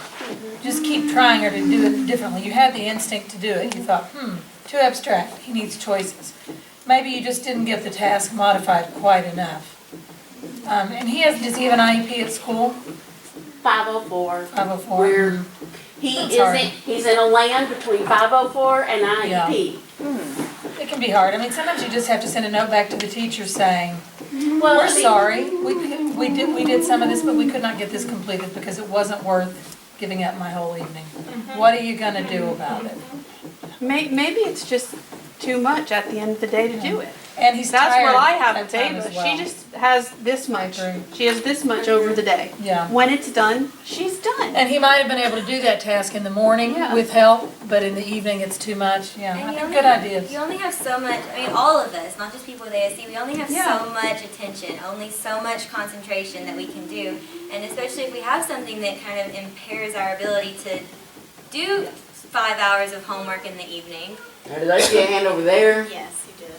So, the general working time is about 15 minutes. That's how well you can, that's how well you can pay solid attention to something for any human being. That explains a lot. So, if you break that down into, okay, you only have one thing you like, it's from 2009. You're way past it today. Okay, you picked the thing from 2009, right? You only spend 15, no, I'm pretending. Pretend you picked it. Yeah. So you spend 15 minutes looking for stuff. You find one thing in that 15 minutes. Okay, you found one thing, you can take a break. Yeah. Maybe it's 5 minutes, maybe it's 10 minutes, long enough to relax and to not stress about it, and then go back in. Okay. So break it down into chunks of time even. So yeah, maybe you don't get a lot done in that time, but you did something. So instead of him working until he has a fit, Yes. he could work for a little while, take a break, and then work for a little while, take a break. I have to do that. A break that he builds in. Yeah, because if you've got a big, huge task, breaking it up into small parts might not even do it, because you might not finish that whole part in a reasonable amount of time. But if you break it up into like, I'm gonna work on this for 15 minutes, and then you know that 15 minutes is gonna be over, and you get a break, and then you It get to doesn't go come on back. forever. And you get to do whatever it is that Yeah. makes you happy. If that's check your phone for 5 minutes, okay, that's what I do personally. Yeah. Is I work for 15 minutes and then I get to respond to a text I message. get a snack. Or, What a great reward, Brooke. You're Yeah. outdoing yourself. so, You know what I'm saying? That's the life of a graduate, and your reward is doing Yeah. your work. Yeah. I get But you might have to Smarties. write that down, or it might, that probably needs to be written, or it'll stress him out. That's what I was gonna say, Yeah. 'cause that's what he and I, I'm like, okay, can you come Checklist back to it me off. after 5 minutes? Because that's sometimes the problem. You might have to try that on some easier tasks, returning to easier tasks before you try it on the really hard tasks, because it's harder to come back to a difficult and task. I mean, sometimes you might want to modify that break time, make it a little bit longer so Yeah. that he has time to relax. Because maybe 5 minutes isn't enough after he's been stressing about not being able to find this data. Maybe he needs 10 minutes, and then you come back. Just, be creative with it, see what you can do. Yeah. And like she said, send a note. Let's go and get over it. Well, no, the teachers are more than, I mean, we're not, I'm not fighting the school, I feel like. I feel like we that's not the issue. The issue is all on him. And I want to help him, but I don't know how. And that 15-minute break or 10-minute break or whatever it is helps you too, because I mean, you're trying to get him to work, right? And you're stressing out because he's not doing what you need him to do. So you need that 10 minutes too, so that you have the energy to go back. You could also set small sub-goals. So it could be, choose between 3 topics, break. Gather data, break. Write 2 sentences, break. Analyze the data, that'll be the reward for you. You know what, you could divide it into tiny sub-goals punctuated by breaks. Maybe, that might work. But keep exploring, you already are, just keep doing what you're doing, figuring out, think about what needs to happen here is task modification, probably. He's showing you that by repeating the cycle, the cycle of agitation, so you're just still figuring out how to do it, and you gotta help her too. Are you able to realize when you're starting to get agitated, or does it just immediately jump to a 5? I'm sort of able to realize it. I'm not quite up to being able to see it clearly. Do you do anything when you start to feel that way? Usually I start to tense up. So you know that your body's I changing. try to withdraw, and she doesn't let me. Yeah. That's where, because it's. Mom. Mom wants you to be able to function horribly. That's why she's giving you that's why we're thinking about the breaks, because that you could choose to use your break as a withdrawal, You could say, okay, your mom says, okay, it looks like we're to break time. You can say, okay, I'm gonna go to my room for a little while. So maybe you'll get the breaks, not by running and taking them, but by planning them. Planning some withdrawal times. Maybe withdrawing, you can One of come the back down. problems that I feel there is I'll get home from school and she'll immediately start in. Yeah, I think a lot of kids feel that way. Parents want to get it over I don't have any time to with. get settled. Yeah. Okay, so you can talk to her about that. You can figure out how much settling time she can give you. She doesn't want to wait you to wait. She doesn't want you to wait so long that it ends up keeping you up late at night. But you can do a snack, or maybe you need to set a timer for both of you so you know how much settling time. You probably, well, it's just hard. You just wish you didn't have to do it. So you wish you could settle all She'll be night. upstairs and I'll walk in the door and she'll be like calling for me, and I keep trying to tell her that I have to set my stuff down first and then get something to eat. Yeah, I think a lot of moms will accidentally punish their kids that way. Like he's experiencing it as a punishment. Her perspective is she's thinking we're going to get this stuff done and over with. You're thinking, I don't like this, I need time. So you have to figure it out. We need to set up some appointments with you guys, because this is exactly what needs to happen between the two of us. And we need a facilitator to You can help do us little figure this comic out. strip conversations. You can do those comic strip conversations so each of you can see what the other are thinking and write that stuff in there. Because between parents and kids, all parents and kids, not just ASD, you've got all these things that are going on, and neither side really understands the perspective of the other side. I have the very same way with my kids. I'm a type A. I get stuff done. I have a PhD, and I'm like, get in here, get it done, come on, rolling. And a lot of times my kids will have to say to me, Mom, I don't do things the way you do. You know, I need a break, or I'm not you, Mom. And I'm like, I know.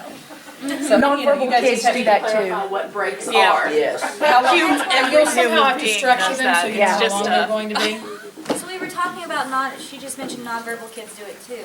Mm-hmm. So something you'll really notice is the going to the 5 and repeatedly going to the 5. Like if it's too much, you keep cycling through. It's a way to communicate. Exactly. Okay, I'm angry, I'm upset, I'm telling you I'm upset, I'm gonna hit you.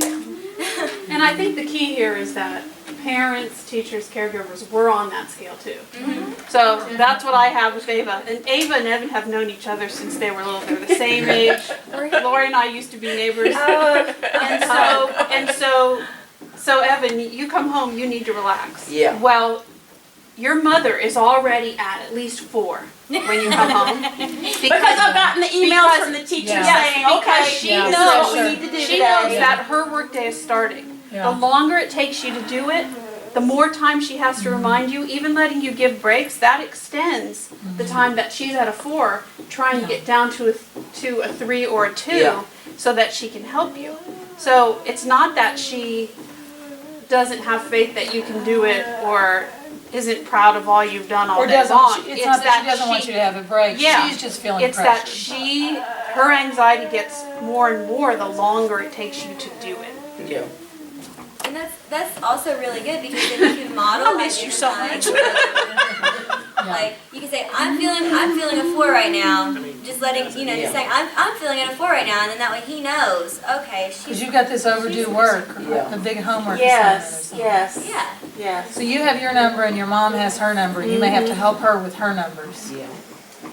And you gave a great example of your daughter kind of trying to help you with yours. Oh yeah. Where she was saying, Mom, I'm making progress. It's cool.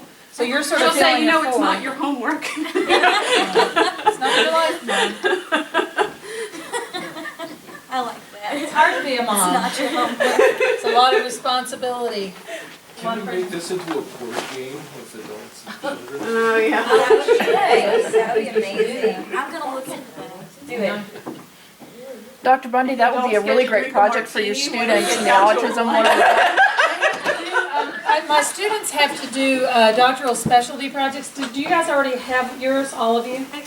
So, you could take somebody who does, the doctoral specialty project, it isn't a dissertation, it's supposed to be an applied sort of creative project. So, that would be a really super cool doctoral specialty project for somebody. I love that idea. Can I do that for?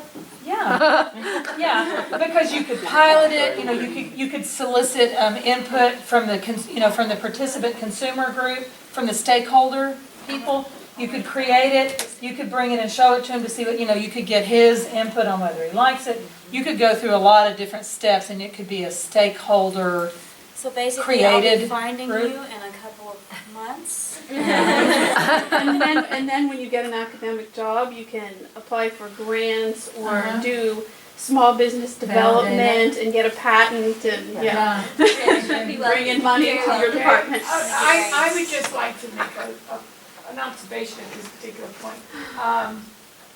This identification of autistic spectrum syndrome is relatively new. So we're putting the children through school with all these aids. And I'm also thinking that I would like my grandson to be a profitable person in society on his own. And I'm not so sure that that's a reality that I can look forward to if we're at this point. My children and my other grandchildren at this point could do all of that homework on their own. And my grandson can't. So, and I'm wondering if society is ready for this. I did a workshop 2 years ago in Berea College. They decided that they had to look at this autism spectrum syndrome. And I was observing, and the professor's attitude was, this is the way I teach all the time. and these kids have to adapt to us. Do you know the concept of universal design for learning? No. You might want to look into that, but that's sort of a new movement that's trying to change professors' minds. Well, into they did, making right, they learning did more have somebody accessible. came in that was the purpose of the workshop, was to change their minds, that you Yeah. can't walk in and ask an autism spectrum child to go out and do interviews with 5 people and write a report on it. They're just not gonna be able to Right. do it. But, so we're like the pioneers I agree. in this whole project, and. That minds can be valuable even if they're different. People Exactly. can contribute to society in different kinds of ways. There can be different timelines. I mean, all of this is radical. But if you can show somebody it's worth the wait, you know, because look at what you get if you wait for this person, or if you provide a setting that will be tolerable to this person, look what they can produce. And there are some employers that are finding out that, man, the great points that these people bring to their Like work. Silicon Valley. Yeah, They- and so people like Silicon Valley are worth the little adjustments that we have to make things okay. And even, not even Silicon Valley, I have a cousin who has an autistic son who's 32. He has just got his first paid job, working in Home Depot. And, you know, he's happy with the job he's doing, they're happy with the job he's doing. He's getting paid, he's getting there on his own. I mean, he's flown from Poughkeepsie to Boston to visit his brother on his own. Oh my God. You know, just figuring out how to do it, but it's taken her 32 years So to it's a good get thing she didn't give up at age 18 and decide, oh, you'll never be employed, you know. Exactly, but he was the kid that went through school that they didn't know how to diagnose him. So he was HD, whatever Yeah, back that then. is, you know, he was on Ritalin, he was, you know, because nobody knew what autism spectrum disorder was. But you know, life is long, and this guy could still have 20 or 30 years left to work. You know, if he can get this to Right. work, he still has a career really ahead of him. Exactly. So the rest of mine is a little bit shorter. I wanted to throw this in, the alert program. It's something that I learned about, and I've used it before, but I learned about it in a class this summer. And it's similar to the 5-point scale, but it's different. Probably for a younger child. Yeah, maybe. it's for younger Or kids, less verbal child. but the creators of the alert program, they use it themselves. So they have modified it for use with adults and for older kids. Yes. But, so basically, it provides a concrete way to regulate emotions, but it's different because it doesn't focus on anything specific, it focuses on your bodily arousal. So, in this case, it uses, for the young kids, it uses a metaphor of an engine, which Sarah said it earlier, if your engine's running too fast, you can meditate. So, and their statement is that sometimes your engine runs too fast, sometimes it runs slow, and sometimes it runs just right. And it can be adapted, it doesn't have to be an engine. I've used like motor. I've used a dinosaur before. I've used okay, so sometimes I feel like a sleepy stegosaurus, and sometimes I feel like a Tyrannosaurus Rex. Like, just, it can be adjusted. It's pretty flexible. And then they do have some that are for adults, for older people too. And the purpose is for a person to be able to notice their level of alertness in the moment and to be able to make changes if it's too high or too low. So with anxiety, well, this is a meter example. So this is the simple one, but so you got a turtle over here and a rabbit over here, and then that's just right. And you want to be just right because too slow is not good either. So with anxiety, it relates to arousal in that when you're anxious, your body is aroused. It's that fight or flight response. You have a rapid heart rate, your, thoughts are racing, all of that stuff. So you start to notice that your engine's running too fast. It's possible that a person might be anxious, even if they aren't able to label it as anxiety. And that's pretty much that. And then Sarah asked me to have a few extra little grounding things in mind that she couldn't fit in hers. So basically using sensory methods for calming anxiety.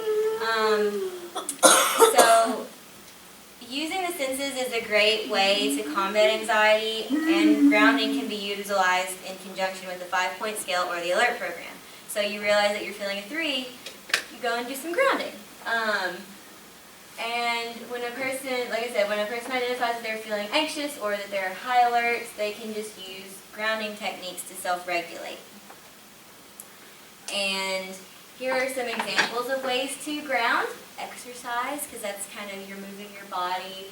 Weighted blankets. With some of my clients, we put on lotion before. It's kind of a soothing sensory thing to do.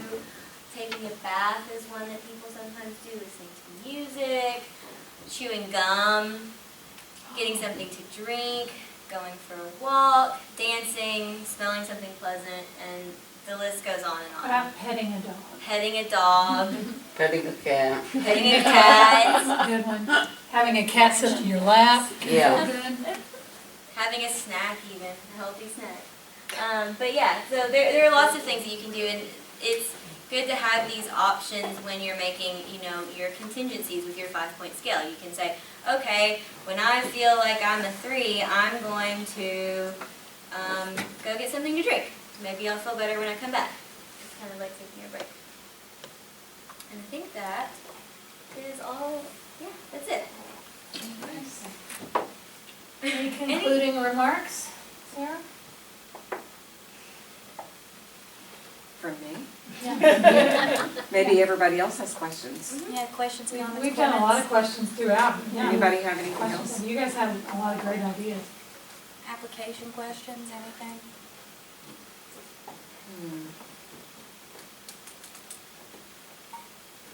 Okay. If no one does, then I'll say that Melanie can fill us in on maybe some of the ASBG meetings that are coming up. We did talk about our October meeting on Monday, which is going to be with Fayette County Public Schools personnel, and they'll talk about some everyday things and some extraordinary things. Yeah, and Joe talked